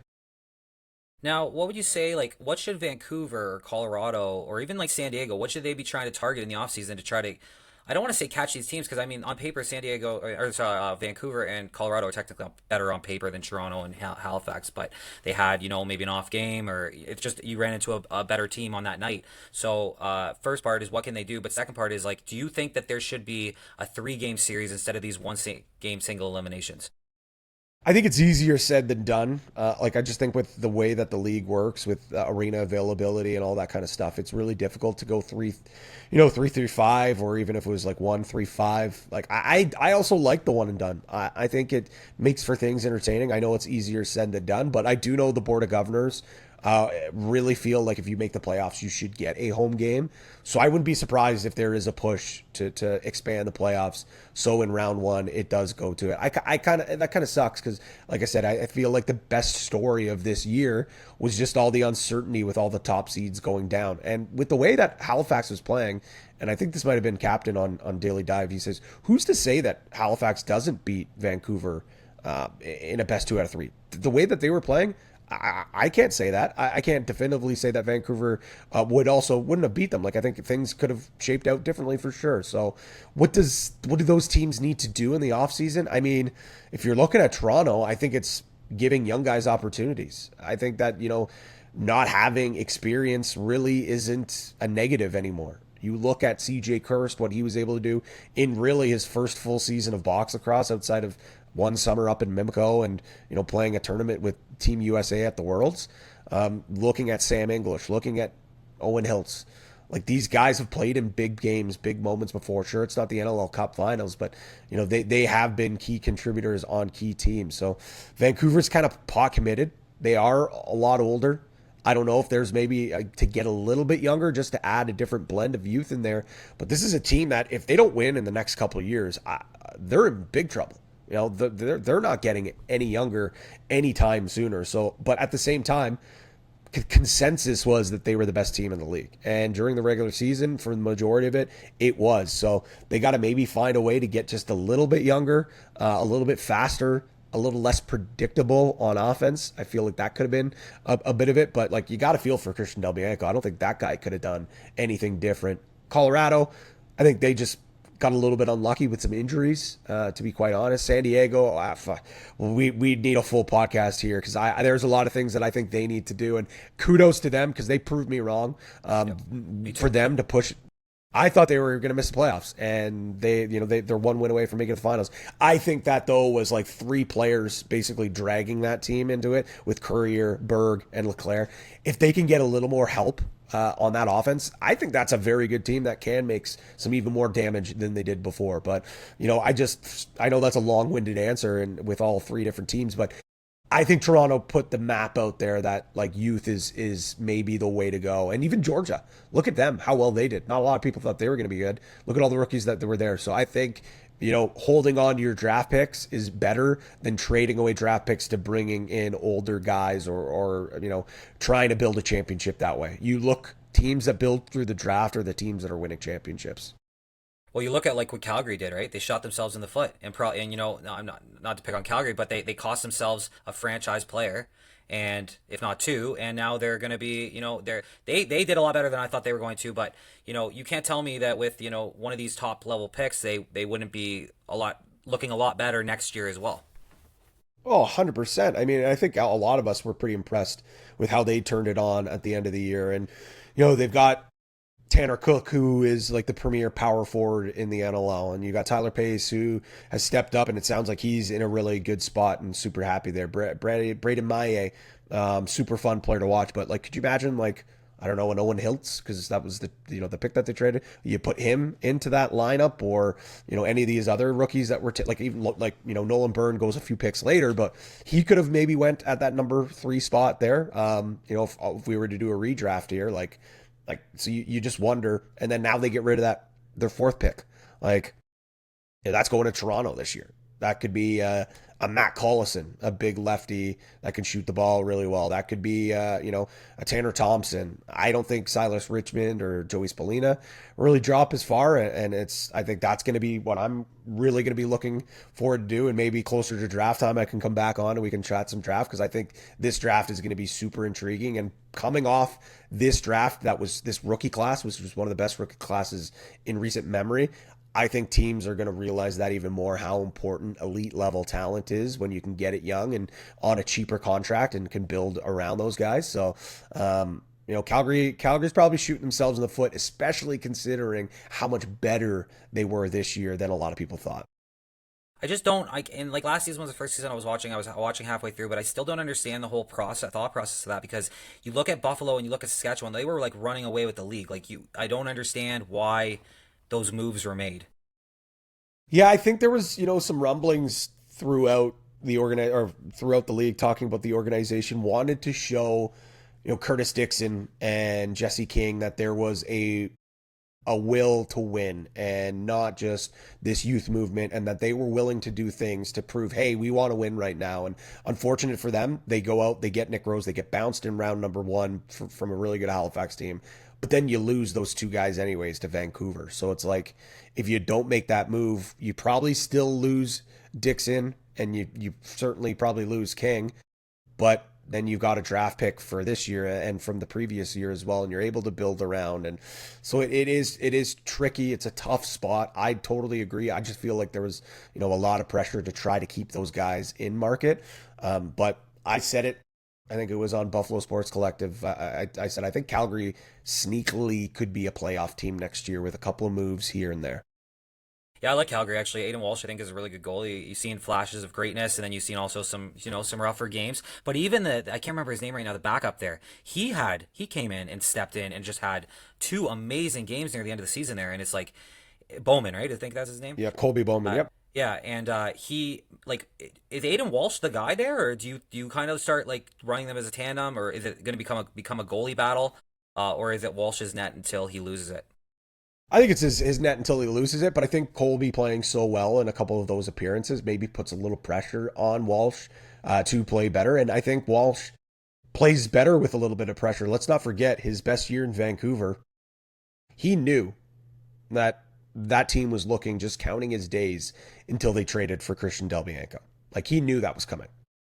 Is there any more pressure on a kid than knowing that there's someone who is eventually going to come and take your job? So I think having Bowman back there, pushing him, competing instead of Cam McLeod, and no knock to Cam McLeod, he's a fine goalie, but I think he always felt settled. And then Bowman gets those couple of games. So I think in training camp, it's not going to be a foregone conclusion that this is Walsh's net. I think he'll win the job. And then, like you said, it'll be his job to lose. But for a lot of these young goalies, I don't think it's a bad idea to have another backup to push them, to challenge them, because it's such a unique sport. We're not talking about the NHL where backup goalies get a bigger percentage of it. Like, majority, it's 18 games unless there's an injury, or maybe you get a back-to-back and you want to see both goalies. It's more of like a quarterback situation, right? So having that guy pushing you, challenging you to be better, I think is very important, especially for these young goalies. Now, I always think when I think of goalies backups, especially, I always think of Nathan Whittam in Colorado. Like, I personally think he's ready to go. He could become a starter. Like, especially when I look at a team like Vegas or Philadelphia, wherever they end up, or even Rochester. Like, I think he could go step into any of those teams and be probably be an upgrade in my opinion. What are your thoughts on him? And do you think he stays in Colorado and kind of just rides or just kind of stays, learns from Dylan Ward, and then just takes over that role when the time comes? Yeah, you know what? Like, I think all things Colorado would love for that to happen. Dylan Ward's about 35 years old. Who knows how many more years he has? We've seen goalies play up until their 40s. Like, if that's the case, like, does he want to wait 5 years? I don't think so.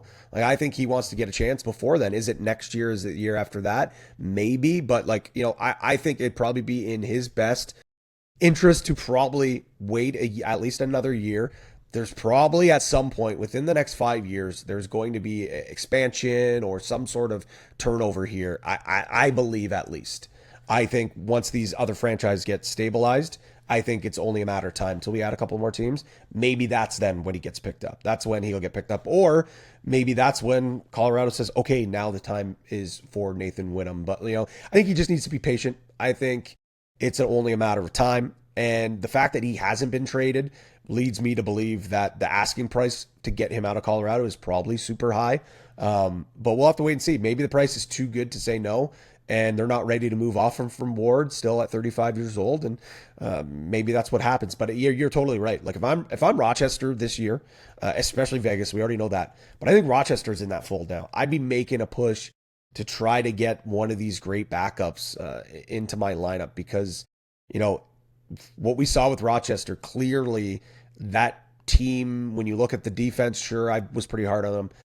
They could be improved. The offense, I mean, one of the best offenses on paper. It was the goaltending that really helped.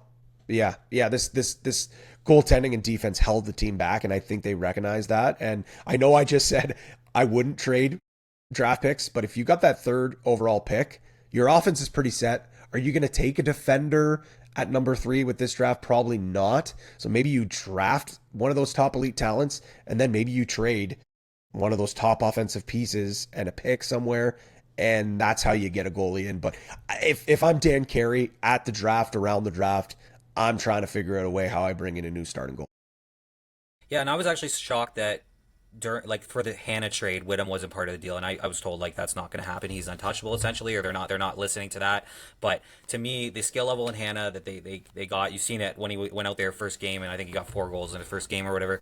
He, I think that should have been a piece that probably went back. Honestly, Yeah, I think they definitely tried. I just think that Colorado realizes that this could be their goalie of the future, depending on how many yeah. more years that they get. So I know it wasn't for a lack of effort.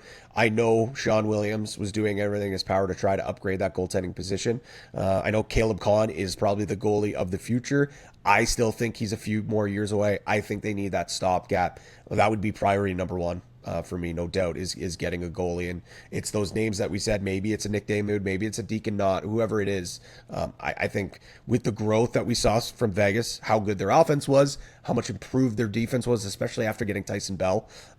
It's just they look at all the best teams. Look at the teams that we saw.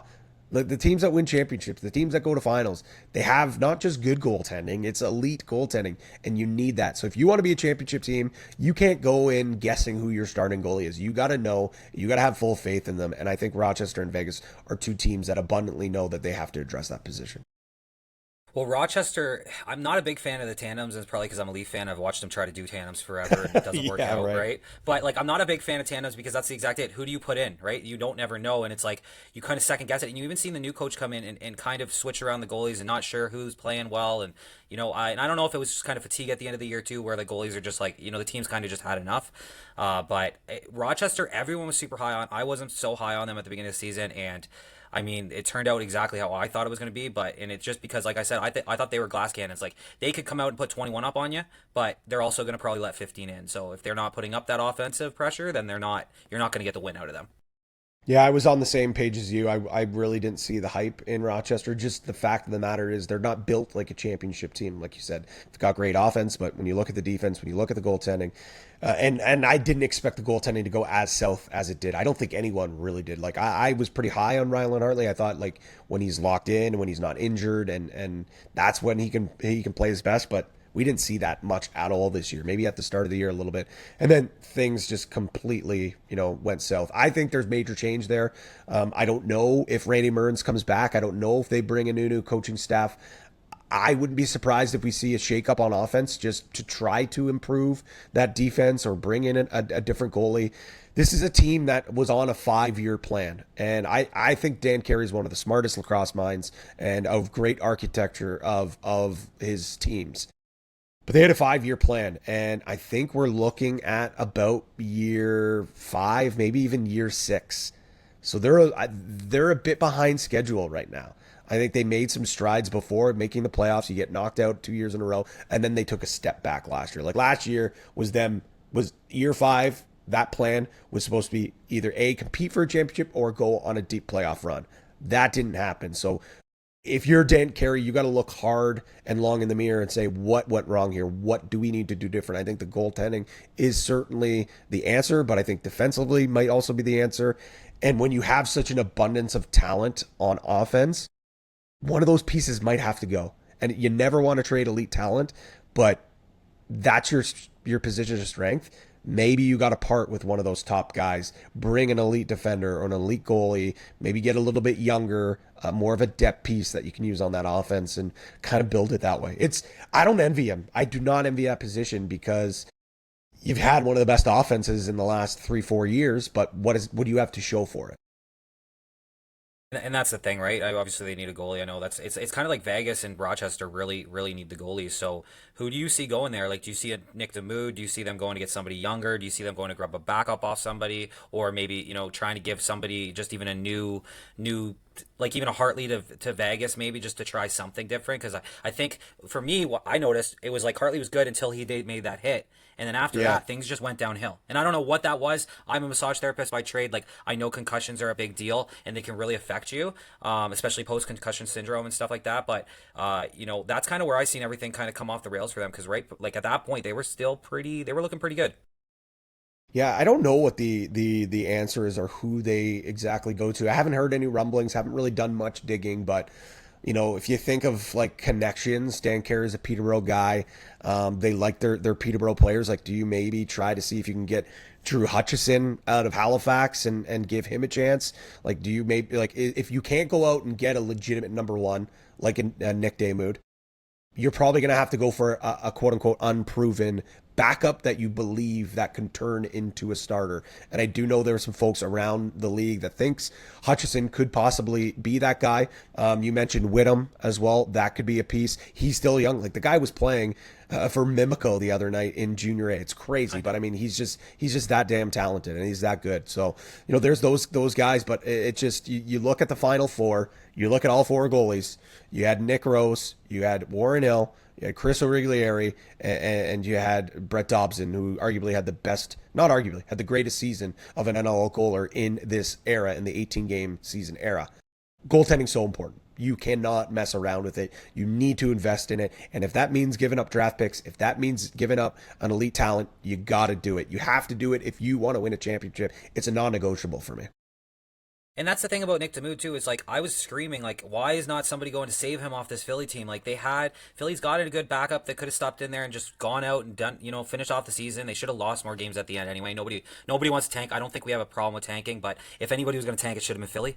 But Nick Damoud, like I was surprised that Vegas didn't take a bigger swing. Whether, again, I'm just a fan, right? So I don't know what goes on in the background. I don't know what's the asking price. But to me, even Philly, it was a drop ball to not move him for something, especially in the drafts that are going to be coming in the next 2 years. And I know there's all this, I don't know what the real reason was, but I know that they might be moving stuff, but it's like, I don't know why they wouldn't have gone and tried to get something for him. I'm on the same page as you, but I don't know if you remember back on the Loose Mesh trade deadline show, I was on there with them, and what we were told was that Nick Damoud was a non-touch or untouchable. So again, I don't agree with the move, but that's what it was. That's why. So I can guarantee you, I can promise you that other teams picked up the phone to try to get him out of there, and wouldn't be surprised if Rochester was one of the teams to do it again, or Las Vegas. Wouldn't be surprised. But you mentioned about Hartley, like, he's not just going to fizzle out of the league. Like, there's going to be another team that's going to give him a shot, whether he's a backup or a team that also is looking for a starter. Like, he's far, far too talented of a goaltender, and still pretty young at that, to just completely give up on them. And I think Rochester was having a tough time giving up on him. So we'll see if there is, like, maybe he has a reclamation project a couple of years down the road, or whatever it may be. So, but if I'm these teams, I mean, you just look at some of these other teams, like Buffalo. Buffalo needs a goalie. Like, I mean, unless Matt Vince surprises us all and says, I'm coming back again, they're going to need a goalie. And I think Konstantopoulos has a lot of potential. I don't think he's a number one right now. And then, of course, Shognosh is, again, still junior eligibility. He's not, that would be just insane to hand over the reins of Matt Vince to a 19-year-old, 20-year-old kid. Like, they're a team that's going to probably be making some noise to try to trade for a goalie as well. So I think we could see a big time change in a lot of cages across the league. Warren Hill is a free agent. I think he ends up back in Halifax just based off how that season went. But there's a few teams that I would not be surprised if we see completely different starting goalie situations. Yeah, and like, what do you see Vegas doing? Do you see them bringing somebody in, or do you think they're going to run with Kells again next year? I think they're going to do everything in their power to try to get another goalie, or to get a goalie. They finished with an 8-10 record. Certainly something that they weren't, they were expecting to battle for playoffs, which they did. They were right there. Still, the 8-10 record, I think, was a little bit disappointing. But when you look at like the numbers that they put up, they had one of the best offenses.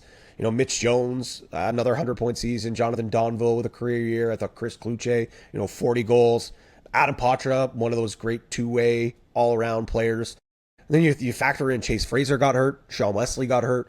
What does this team look like if they're fully healthy? Like, how many more goals does this team score? Do they sneak into the playoffs? Do they get an extra couple wins? Yeah, they do. But do they win a championship with the goaltending? No, they don't. And again, Landon Kells is 25 years old, so he might get his chance a couple years down the road. I think they got to go in a different direction, just considering where they are right now. Similar to like we were talking about Rochester. I know Oshawa has had the 5-year plan as well that they've talked about. Vegas has a 5-year plan, but for them, they're only going into year 2 of year 5. But I can assure you, year 2 is let's make the playoffs and hopefully win a round. So, I mean, the other team we didn't even talk about with goaltending is, Saskatchewan. Like, Frank Chiliano, not knocking him at all, but, Thomas Kajzik is another young goalie, only 22 years old. When does he want a starting role? Like, when is he going to say, like, I deserve to get a starting gig? So, like, and that's if you're Saskatchewan, it's like, do you keep him around or do you ride with your guy with Chiliano? How many more years does Chiliano have? I think he's like, 34. So he still has a couple more years left, but there's just going to be a lot of tough decisions. Maybe not this year, but in a couple of years for some of these goalies that are getting a little bit older. When do you know when it's like time to cut ties and get rid of that older goalie before they fall off that cliff? Now, when do you like? Well, exactly, and which way do you go? And you just don't know what the right answer is until it's over, right? Mm-hmm. Mm-hmm. Now, I just want to touch base on Oshawa real quick. Sorry, like where did Oshawa go from here? Because Oshawa I think they were expecting to make the playoffs. Like I had people telling me that they were going to go to the finals this year. I was really high on them. They broke my heart. What do you think about them?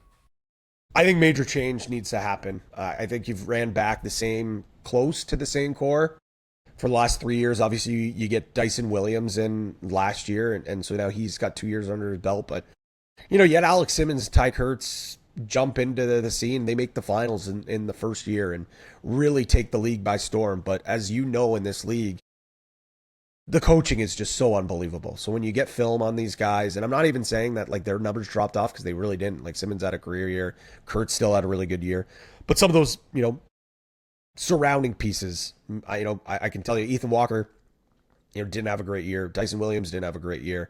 Dawson Theed had some flashes where he was really strong, but I think that whether the big change is, and I don't know if they decide to part ways with Glenn Clark, and I think I feel like ownership has a real strong belief in him, and I mean, how could you not? He's such an outstanding lacrosse mind and a leader of men, and he's done some great things in his coaching career, but maybe it's time for a different voice. Maybe the message has gotten a little stale. I don't know. But if you're not going to change the coach or the general manager, your next move is making a big shakeup. And I don't know if that's trading a Kurtz or a Simmons. I don't know how, again, trading young, elite offensive talent never is a smart idea. But maybe they need a little more help. Maybe it's bringing in another player that can provide more secondary scoring. When you look at the roster, a lot of it's the same. A lot of it's outside shooters, smaller bodies, super athletic, but not a lot of, want to go to the middle of the floor. And I don't even want to say want, because a lot of these guys are gritty and they do want to go to the middle. It's just they're smaller guys, so they get roughed up. You got Dawson Theed. Sure, he's not afraid to get his nose dirty. But Dawson Theed also likes to shoot the ball a lot. He also likes to get his touches too. So I think they just need a different blend on offense. Something different, something that's not been the same the last 2 years. You want to talk about predictable offenses that I was mentioning before. Oshawa felt very, very predictable. And I know, again, Ryan McMichael was talking about it at the start of the year. He's like, I can guarantee you their offensive coordinator is not saying, let's settle for outside shots. Let's sweep the top and shoot from the outside. No coach is doing that. It's at the end of the day, the players have to go out and perform. And that's 2 seasons in a row that they've majorly have not performed. And I haven't even gotten to the defense. I think the defense was a train wreck this year. And I thought in previous years, they were great. I thought it was a mess. They did not look like themselves.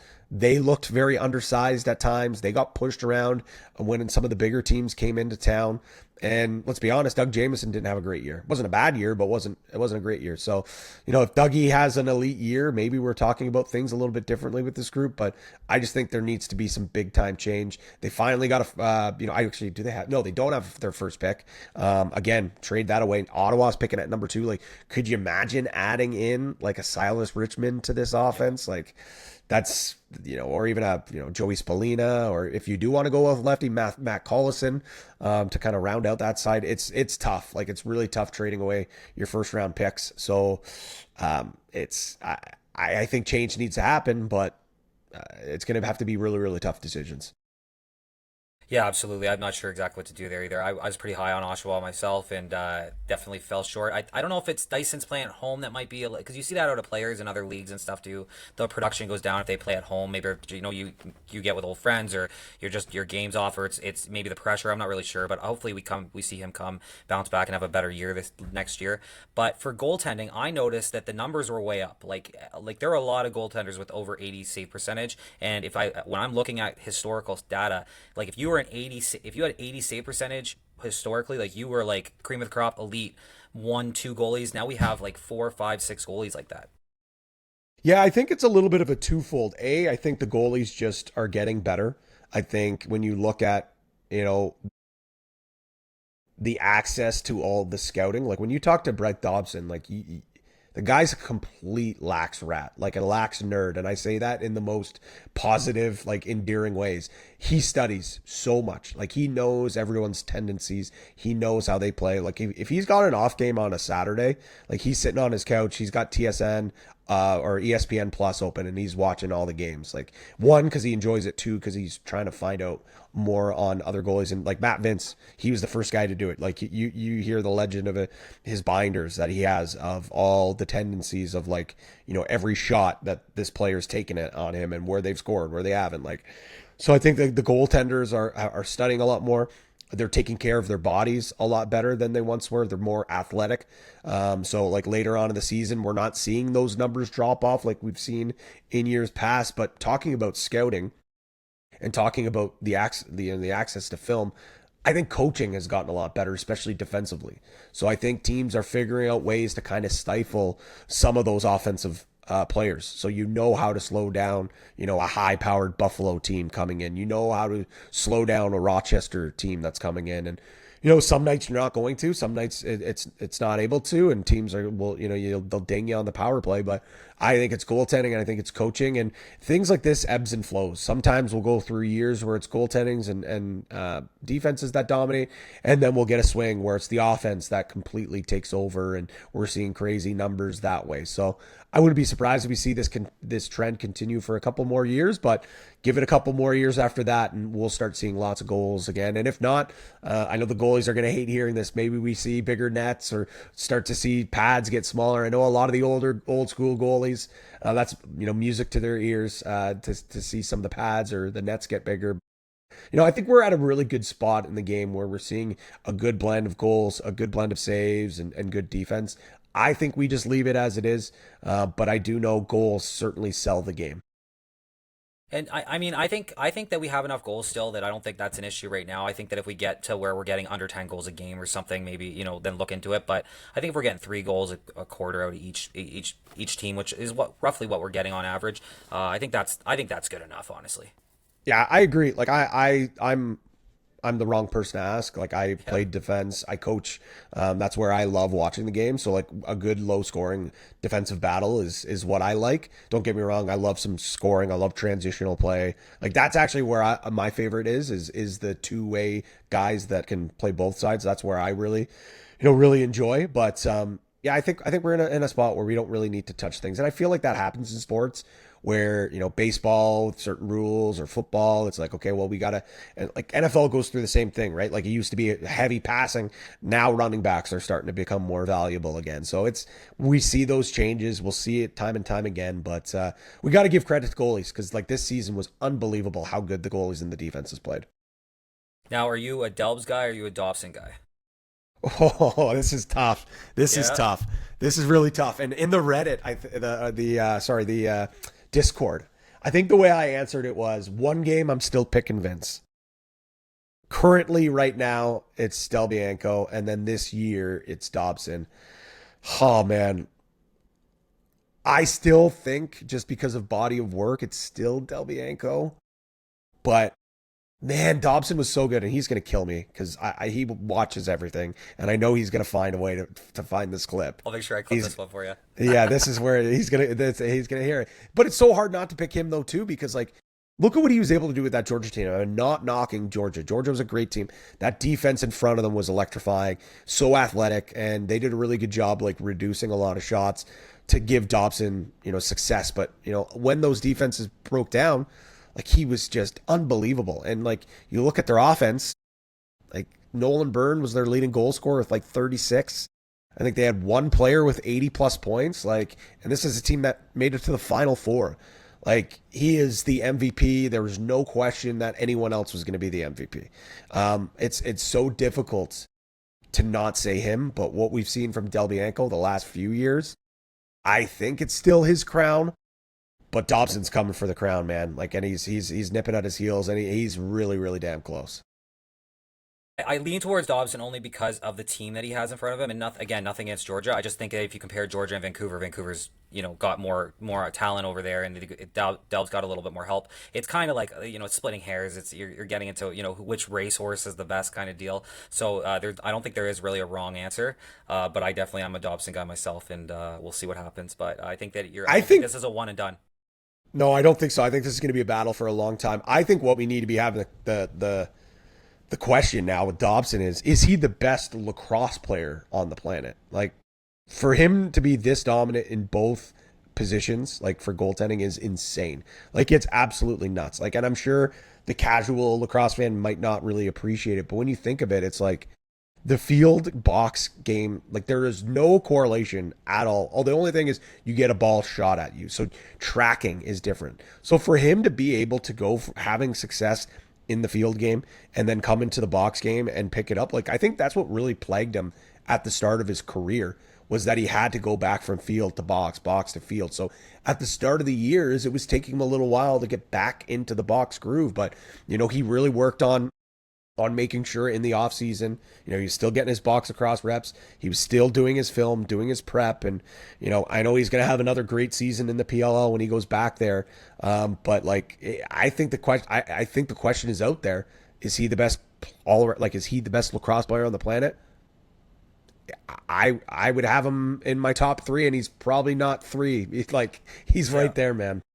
Definitely the best lacrosse goalie in the world for sure. Not even question. And I'm glad he's Canadian. He's going to be, represent. I'm assuming he's going to be representing Canada. Like, I could not, not see him there. So I'm pumped for that. So I just got one more thing for you, because I got to get you out of here. I could talk to you all day. Philadelphia relocation, or are they going to fold? Are they going to relocate? Are they going to stay in the same place? What are you hearing? What do you think's going to happen? And if they do relocate, where do you think they end up?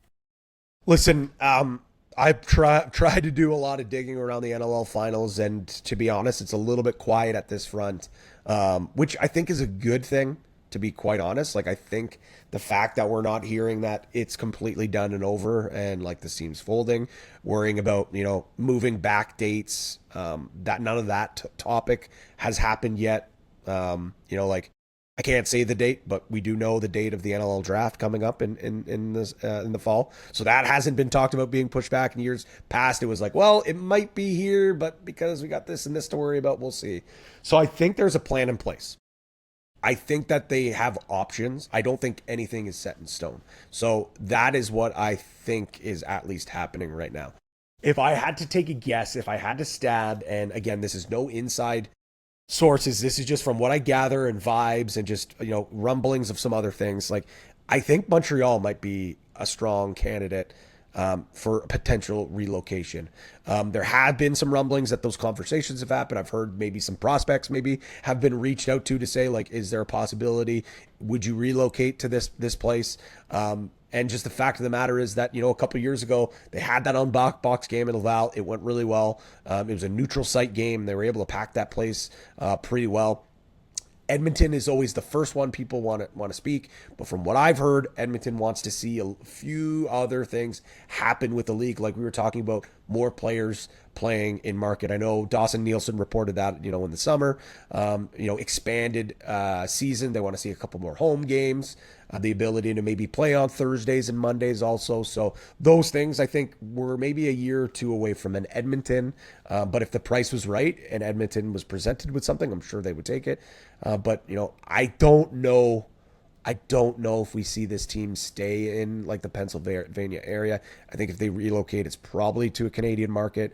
And just a hunch that I have, I think Montreal might be the good spot for it. I think Montreal makes sense too, and I think it's kind of shocking they don't have a team in the league yet. So I think the rivalry there and stuff like that. So I hope Montreal gets a team, whether that be this way or another way or whatever. And just one more bonus question for you is the NL draft or the draft. I know you can't say when it is, but are you guys going to be doing like the same kind of coverage you did last year?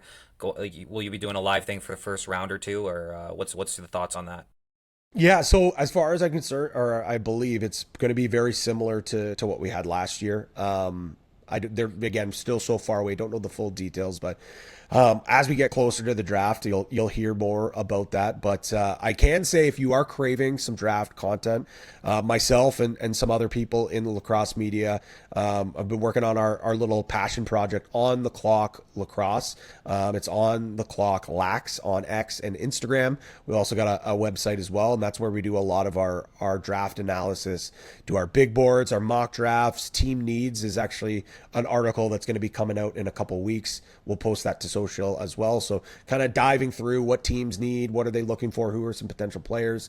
We'll also then do like our top players from the US that could be, sneaky Americans that could come into the box game, some of the dark horses from some of the other smaller provinces that maybe don't get the love that the BC and the Ontario guys get. So you can give us a follow there. We'll be doing some content. But yeah, as we get closer, I do believe our NLL draft content and coverage will be pretty similar to what it was. I can't give away too much, but I'm expecting it to be the same. And if I had anything to do with it, and I'm going to try to be pushing for even more content coverage, because as much as I love doing the NLL finals, calling games with Teddy, that's a lot of fun, and I love doing it. It's an absolute blast. I think the draft is like very close to being like my second favorite or even my favorite day of the year. Like sitting on that desk with Teddy and Dan last year, going through all the prospects. Like I said, like we finished round one. And I looked at the guys. I was like, let's keep the lights rolling. Let's do round two. Let's do it. So I just love covering the prospects. I think, with me following all the junior leagues, with me coaching, keeping my eyes peeled in the NCAA, it allows me to stay connected, but it also just, I think it's because I am a coach, and especially in junior B, it's all about like development, seeing potential. Maybe that player isn't where they are right now, but like that's what I love doing as a coach. So I think as a broadcaster and as an analyst, that's what I love doing too. Is like seeing some guy who's going to be, maybe a second rounder that turns out to be an absolute stud. So that's why I always have this, love Keen and Moon, passion man. for. There you go. Hey. I had Keen Moon a lot higher than everyone else did, and he fell in the draft, and I know you were big on him, and look what he was able to do, right? So Jackson Fridge Yep. as well, man. Yep. All rookie pro team. That got dropped to the third round. I was I know. texting some of my contacts being like, what are you guys doing here? And then when Oshawa got them, I got a text from them. They said, I can't believe he just fell into our laps. Yeah. Yeah, if we could do the first three rounds, that's ideal. But anything, like even if we get the second round this time, and even just like getting these guys on video chats for like 2 minutes and just, what their thoughts are, I think it's just going to help progress the league. So, anyway, man, thanks for coming on. I really appreciate you're welcome on anytime. And any last words before we get out of here? No, I just want to say thanks for having me, man, and thanks for what you're doing. I know there are a lot of folks that are craving for lacrosse coverage, lacrosse content, and what you're doing on TikTok and Instagram and everything, but especially those platforms. It's so important because just with the way the algorithm works, like if people just get caught on lacrosse content, you're going to be one of the first faces that pop up. Much like, me being on TV on TSN with Teddy, when it comes to social, you're one of the first faces you see. So for you having engaging, informative content, that's super important. So keep doing what you're doing, man. We need more folks like you. We need more people pumping out the game. And you are the perfect example of what the lacrosse fan is all about. A guy that, maybe knew a little bit about it, found out about a little bit of it, and then has completely fallen in love with the game. So appreciate everything that you do for the game. Keep doing what you're doing, man. It's super important. And just keeping it up with the grind, man. It's not easy. Thank you, Van. I do, and that's why I'm doing this because I went on social. I went on TikTok specifically, and I looked up some lacrosse, like NLL content, and there was nothing on there. So I was like, well, I guess I'm gonna have to do it myself, and here we are. So anyway, man, we'll talk soon, and good luck. I love your podcast, and I watch it every week, so Thanks, I'll be man. listening. Thanks, mate. All right. Congrats on episode number 50, man. Not a lot of people Thank you. get to that. That's impressive, Thank you. dude. Yeah, thank you very much. All right, we'll talk soon. Cheers, buddy. All right, I want to say thank you again to Mr. Patty Gregoire for being on the show. Like I said, I have all but nothing but good things and respect for that guy. The fact anybody who gives me the time of day, I always appreciate, because at the end of the day, I'm just a guy on the internet spewing out my opinions on this game that I've fallen in love with and trying to bring more exposure to the sport. And Patty is a guy that I really admire, look up to, and try to listen to and look how he, first off, how he analyzes the game, also how he is on camera, and how he's able to just the work he does and the way he looks at the game and calls it and everything is really good. Like I said, he's one of my favorite guys to listen to in this league personally. Obviously a little biased because he's doing on the show and stuff, but Patty is actually probably the first. I always give Dawson his flowers for shouting me out and giving me my, like, kind of my first start, but I think Patty might have followed me on TikTok before really anybody else, because I remember him correcting me way back at the draft when I thought Cody Milosky I thought he had said something different than what he said. Surprise, surprise, I misheard. But he corrected me on that. So I think that's kind of how we really started getting in there, and he would come into my lives while I was on Leaf games because he's a big Leaf fan as well, and we would just shoot the shit in there a little bit. Yeah, he's just a good guy, man. So with all that being said, I'm going to have him back on the show eventually. Again, like I said, I could have talked to Patty for 3 hours, and I don't. And it's so funny because I don't really like, when I first started doing interviews, I really wrote questions after questions after questions. Now I more just ask, like, I just have referring topics. But with Patty, I really didn't even have to like think about it. It was just more like, it was just everything rolls together when I'm talking about this stuff. And I don't really need notes, I'm going to say. But with that being said, I didn't get to ask him everything I wanted to, because I can only take so much. Like, I had him on for over an hour, right? So I got to respect people's times here. So with all that being said, thank you, Patty. I love you, buddy. And, I always tell people anything I could do for them, please let me know. So, and I will remember this when I am one of the biggest creators out there. I will remember who came on my show, especially when I was like really small. But like my Instagram has blown up the last day. Okay. Like, I started posting about the MSL, like doing these daily update videos. And like, I've got 150 new followers on Instagram. I went from like 350-ish to like over 500 now. So like, it's crazy. It's in like 2 days. I'm going to say 2 days. And I'm just like looking at it. I'm like, holy cow. There's obviously a need for this kind of content, right? This summer league content. So let's get right into the MSL here. Monday kicked off the season, and you had the Six Nation Chiefs beating the Owen Sound North Stars 12-0. And so I messaged one of the players. I'm not going to call him out or anything. I don't like to name drop. But I messaged one of the players, and I was like, man, you guys killed it. And he's like, yeah, blah, blah, thanks, man. And I'm like, be honest with me. I'm like, how much do you try on these teams? Like, 12-0. Like, do you take your foot off the gas? Like, when do you stop playing? Are you playing 100% the whole game? He's like, yeah, we don't underestimate anybody. We always play 100%. So, you think the Chiefs with the roster, if you go watch the rosters, we already went over this in another podcast. You can go look at it. If you look at the roster and you like, dude, they're just toying with people. It's insane, right? It's insane.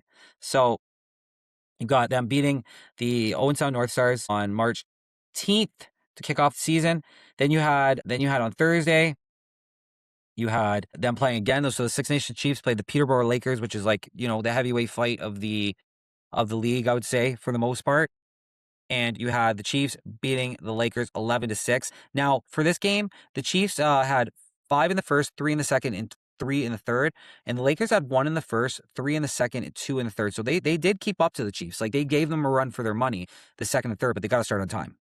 But with that being said, the Chiefs are also coming out swinging and coming hard at you. It's kind of one of those things they like to get a lead, I think, and then kind of make sure they lock down on defense, right? They're great on defense. Their roster is ridiculous. The Brooklyn Lacrosse Club, which is the Brooklyn Redmen, as I'm told as I've heard from Frick, and then or the Brampton Excelsiors, and Brooklyn beat them 13-7, and it was really tight game other than that second period, which was 7 goals for Brooklyn and 2 for Brampton. So again, just they get out, they get going. This is a game of possession and a game of runs. Sometimes you just get going and the ball gets moving and your team gets going and you get a nice little run, and that's kind of what happened here, right? So big game for them. The Brooklyn's got a great, they've got a great little roster too here. They got, Scanlon. Like, Scanlon got 5 goals this game, right? So Scanlon You got Lucas Littlejohn. You got Landon Sinfield. You got so they're running pretty young. I'm pretty sure Mark Matthews is on his team. He didn't play this game, but I think he's obviously taking some time off. But I think he's on this team too, if I'm not mistaken. I could be wrong about that, but for some reason I think he was on there. So there you have it. And then we've got the next game will be on Sunday. The Chiefs will play again, so they get a lot of their games in right away. Damn. Yeah, they get a lot of their games in, but there's a lot more. Like you got a game Sunday, you got a game Monday, you got a game Tuesday, you got a game Wednesday. You got a game a night on, except for next Friday. You got a game a night on to watch in lacrosse. Now, I'll be watching it. Obviously, I have to for my own safety, but not for my own safety, but for my own sake. Updated the stats yet, so we'll skip it this week, but hopefully it'll be updated for next week. But now there's only been 2 games in the WLA. We're going to talk about WLA now. And again, I'll just run through these games quick with you. We had the Nanaimo Timbermen playing the Langley Thunder. Nanaimo beat them 6-5, and they scored all 6 of their goals in the 3rd period to clutch this out. That's got to be rough if you're the Thunder, but it's a good learning lesson for you. So the first star of the game was Noah Manning with 2 goals, 2 assists for 4 points. You had second star was Keegan Okino with which was the goaltender for the Thunder, 6 goals against, 46 saves. And then you had Colby Bowman, which we've seen a lot. He plays for the Timbermen, and he had 5 goals against on 36 saves. So big goaltending night for both of them, and also a couple key contributors on each team here. Actually, we had quite a lot of guys contributing on the Thunder. Like there's multiple. There's not 1 2-goal scorer on the Thunder. It was all 1 goal guys. And then on the Timbermen, you were looking at Noel Manning got 2, and Jeremy Woodrick got 2 goals, 1 assist as well. And then again, it's still though very, very spread out. A lot of different people scoring. And then so that was on Wednesday. This game's on Thursday, next game, and that's the Burnaby Lakers versus the New West Sandbellies. Sandbellies kicking off their season, and they won 13-6 with 9 goals in the second. The Lakers did outscore them in the third 3-1, but it didn't matter because that second period was too much. You had Lucas Nielsen as first star with 5 goals, 1 assist for 6 points.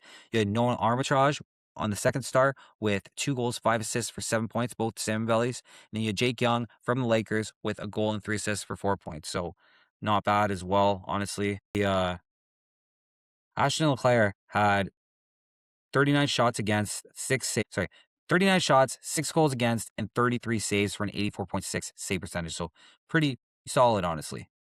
Pretty solid there. So there's WLA. Let's go to the BCJALL. And I'm just going to run through the scores real quick with you guys. Last Friday, we had the Adanacs beating the Saints 13-11. So the Poco Saints lost one. They lost. So I'm just going to go through it. I'll go through the standings and everything after this. Okay, so the Adanacs beat the Saints 13-11 to kick off the season. Then they got beat by the Shamrocks 9-5. The Thunder beat the Islanders 7-6. The Timbermen beat the Salmon Bellies 8-5. The Salmon Bellies beat the Timbermen 8-5. The Salmon Bellies beat the Islanders 9-5. The Thunder beat the Lakers 8-7. The Shamrocks beat the Timbermen 12-6. And that brings us to current there, okay? So let's go to standings real quick. So currently what we have the Shamrocks on top. The Shamrocks, the Shamrocks, the Salmon Bellies, the Thunder are all 2-0. You have the Coquitlam Adanacs at 1-0. You have the Lakers at an 0-1, and you have the Delta Islanders, the Coquitlam Saints, and the Timbermen all at 0-2. So we want to see the Saints pick it up because we love them over there. Rough start, rough first week, but that's okay. It's only the first week. You got lots of runway still here, right? Leading the league is Ren Glanville of the New West Sandbellies. He's a forward. He's got 12 points. He's also got 7 goals. And Benjamin Pollock has 6 assists so far for the Shamrocks. And there you have it. So there's who's leading the goals right now. Josh Mills has 5, though. They got some. It's still so early in the season. Sorry, Josh Mills has 5 assists, so he's right there. He's also got 8 goals, so he's right there. Josh Mills is right on top here. Currently the leader for most listened to episode on Spotify. And then in goalie, we have leading right now. You have the Sandbellies. He's got a 5 goal against average. Boris Masameko. You have Marcus Kahn is mutuals with me on Instagram. I'm trying to get him on the show, and hopefully I'll be able to get him on. He's for the Langley Thunder at an 881 save percentage. Huge, buddy. Huge start to the season. And then Angus Snow with 2 wins, so that doesn't matter. So there you go. Well, I thought that doesn't matter. Don't get me wrong, but it's just so early in the season. Catch up for the BCJALL right now. We're running through these pretty quick, guys, but we're right now for this. It's just the first week. We'll talk about this more as they go on. I'm hoping to have some of these players on the podcast as well. Like I said, Marcus Kahn, I'm working on that one right now. Yeah, I'm getting more exposure, and we'll be talking about all these guys. So, all right. So we had so let's just run through the scores. So we had the Athletics beating the Excelsiors 11-7. You had Orangeville Northman beating Elora Hawks 15-6. And you got to remember, Elora is a junior B team coming up junior A. It's going to be a learning curve for them. You've got the St. Catharines Athletics playing the Burlington Blaze, beating them 11-7. You've got the Athletics beating the Elora Hawks 14-13. And Elora had 5 goals in the third, so they almost came back. Unfortunately, they couldn't pull it off, but they're going to get there. Then you had the Six Nations kicking off their season, beating the Burlington Blaze 9-8. And I think for some reason, somebody told me that this game was the same day that the Chiefs played. So I'm not really sure what happened there. But anyway, but I'm assuming because I heard somebody else say that too. So I don't know if that's a mistake or if I don't really know. Anyway, then you go the Mimico Mountaineers. Sorry. You had the Whitby Warriors beating the Mountaineers. You had the Whitby Warriors beating the Mimico Mountaineers 11-10. And you had Kitchener Kodiaks getting their first win of the season against the Oakville Buzz 14-10. And then you had the St. Catharines beating Elora 15-7. You had the Peterborough Lakers beating the Toronto Beaches 9-7. Well, let's talk about the leaders here because there's an impressive couple of kids, and we've seen one of these guys at least I know we've seen have played in the pros already. So you have Jameson Bucktooth had 21 points, 12 goals, 9 assists for 21 points in 3 games, guys. Now, just to put that into perspective, okay? Yes, we've seen him get his first goal with Colorado this season, but last season he had 29 games played, 42 goals, 45 assists for 87 points. Super impressive, okay? He already has a quarter of his points in 3 games. What is this kid? He's going to put 200 points. If he continues on this, 7 points a game, and let's say he plays, 29 games like last year? Let's play CSP plays 25, be conservative. Let's call it 25 games he's going to play. 7 points a game times 25, guys. That's almost 200 points. That's 175 points. That's insane. That is insane, boys. So anyway, I'm going to become a Jameson Bucktooth fan for sure. We got Isaiah Paul. These guys are all on the St. The top 3 guys right now are on the St. Catharines Athletics. This team's going to be insane. You got 21 points. You have Isaiah Paul have 19 points, 5 goals, 14 assists. You have Zachary Toll getting 3 goals, 14 assists for 17 points. Levi Anderson for the Elora Hawks has 5 games played, or 5 goals, 8 assists for 13 points. Arrow Booth, again, another athletic, has 6 goals, 6 assists for 12 points. Chris Rothwell has 5 goals, 4 assists for 9 points. Julian Belair has 3 goals, 5 assists for 8 points. Blake Bedard, 1 goal, 7 assists for 8 points. Nolan Sanderson, 1 goal, 7 assists for 8 points. And then there you go. I'm just going to stop there. There's your top 9, top 10. 10 starts to kind of, there's a few players there. So the RMLL has had quite a few games actually. So we have the Junior Raiders beating the Junior SWAT 9-7. You had the Junior Miners beating the Junior Mounties 9-5. You had the Junior Raiders beating the Junior SWAT 13-10. You had the Raiders beating the SWAT 12-9. And then you also had the Mounties beating the Miners 10-8. So there you guys have it. There's a quick little update for that. Let's see who the stats leaders are. From the Raiders, you have Dylan Bellevue with 3 goals, 9 assists for 12 points. You have Christian Morin with 4 goals and 7 assists for 11 points. Jaron Keogh with 6 goals, 3 assists for 9 points. You also have Wyatt Vista for 6 goals, 3 assists for 9 points as well. So there you have it. There's a few guys for you there. And that's all in 2 games, guys. 2 or 1 game. Yeah, 2 games, 3 games. So 2 or 3 games for all those stats there quickly. So again, we'll go into a deeper dive next week when we go through this, because like it's going to get more and more interesting as time goes on, right? But for right now, I just don't see like it's one they had to have one or two big games, right? It doesn't mean they're going to finish the season on top, but just kind of a quick little look. Let's go OJBLL. The OJBLL is a lot farther ahead in their thing. So I think it's like, how is this? It's like game 118. How is that possible? Like altogether, maybe they've already played that many games. I don't see that. Maybe they have. Okay, you know what? I'm just gonna what I'm gonna do for OJB right now, because I haven't covered it enough. I don't think I didn't realize it was this far into the season already, and there's so much. So what we're gonna do instead is we're going to go into the standings. I want to see how many games they played. So they've already played 11 games. So here's what we're going to do. I'm going to talk about where the OGB is right now. I'm going to talk about some players. And then as next week, we'll go through all the games, okay? Because I'm not going to catch us up on every single game. That'll take me way too long. No wonder there's about 100 games played or whatever already. So we've got the Thunder right now who are 11-0. The Akawasni Thunder. Huge. Beast of a team. They've got 128 goals for and 83 goals against. Like, it's insane. And for somehow they're on a 12-game win streak. I'm not sure exactly how that works, but okay. Then you got the Hunters that are 7-4. You've got the Halton Hill Bulldogs, which are 7-1.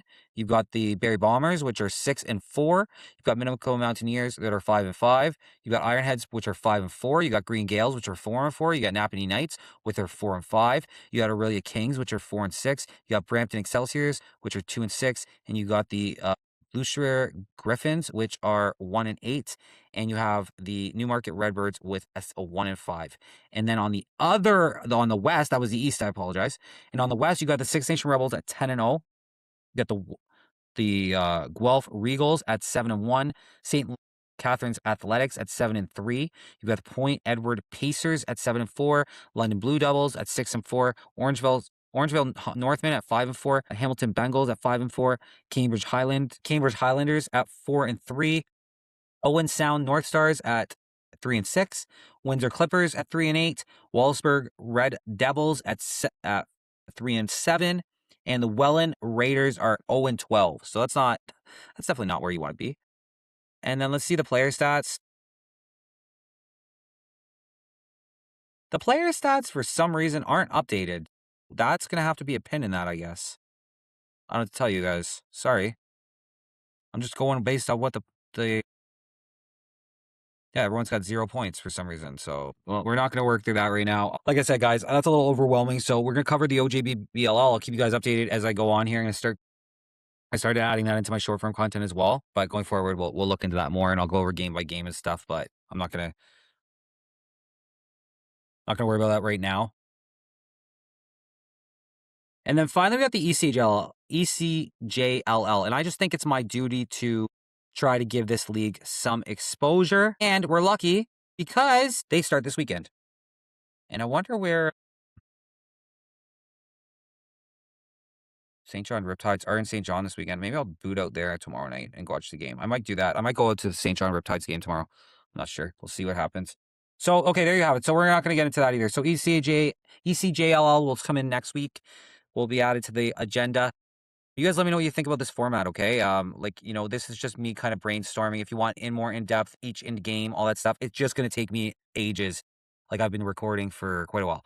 So it's going to take me a long time to go through each individual game from each individual thing. I think it'll be too lengthy. So I'm just going to kind of run through it like that. We're just, like I said, maybe the MSL and WLA, I'll look into that a little bit more. But I think as we go on, if we're just looking at, if I quickly jump in and look at each individual game or whatever, it gets a little lengthy for me, to be honest with you. So if I just run through all the scores, go over who the point leaders are, all that kind of stuff, and watch the games and just give you kind of my intake. I'm going to be trying to watch a lacrosse game at night. And maybe I'll do a series like that. I'll be like, oh, my lacrosse game at night, boom. Tonight we're watching, boom. So maybe I'll do that. Maybe I'll watch some lacrosse games tonight, or like a game a night, and see if that works. With that being said, I want to say thank you for being here for episode 50. Thanks, Patty, for being on and being a guest. Thank you for everyone who listens. Thank you to we're not stopping at 50. This is just the start. I'm gonna get to 100. I'm gonna get to 250. I'm gonna get to 500 and 1,000. You'll see it. I'm gonna clip this when that happens. But I'm gonna get there, and I'm gonna keep bringing you guys content weekly, by like twice a week. Sometime it's hard to do twice two weekly podcasts. Even this week, this one's late because I had to put the other one out, and it's hard to get two out. But I need to get them out because they're due. So really gonna start cracking down on my content schedule. Sundays are gonna be my recording days from now on. So I should be, pending nothing else goes on, I should be okay to get these out earlier in the week. So this one's out a little bit late. I do apologize to anybody who was waiting for it, and I'll get back on track, I promise. So with that all being said, guys, my name is Jake McDonald. I'm Anything Lacrosse, and this game never sits still. Let's go. Let's get it. We'll see you next time.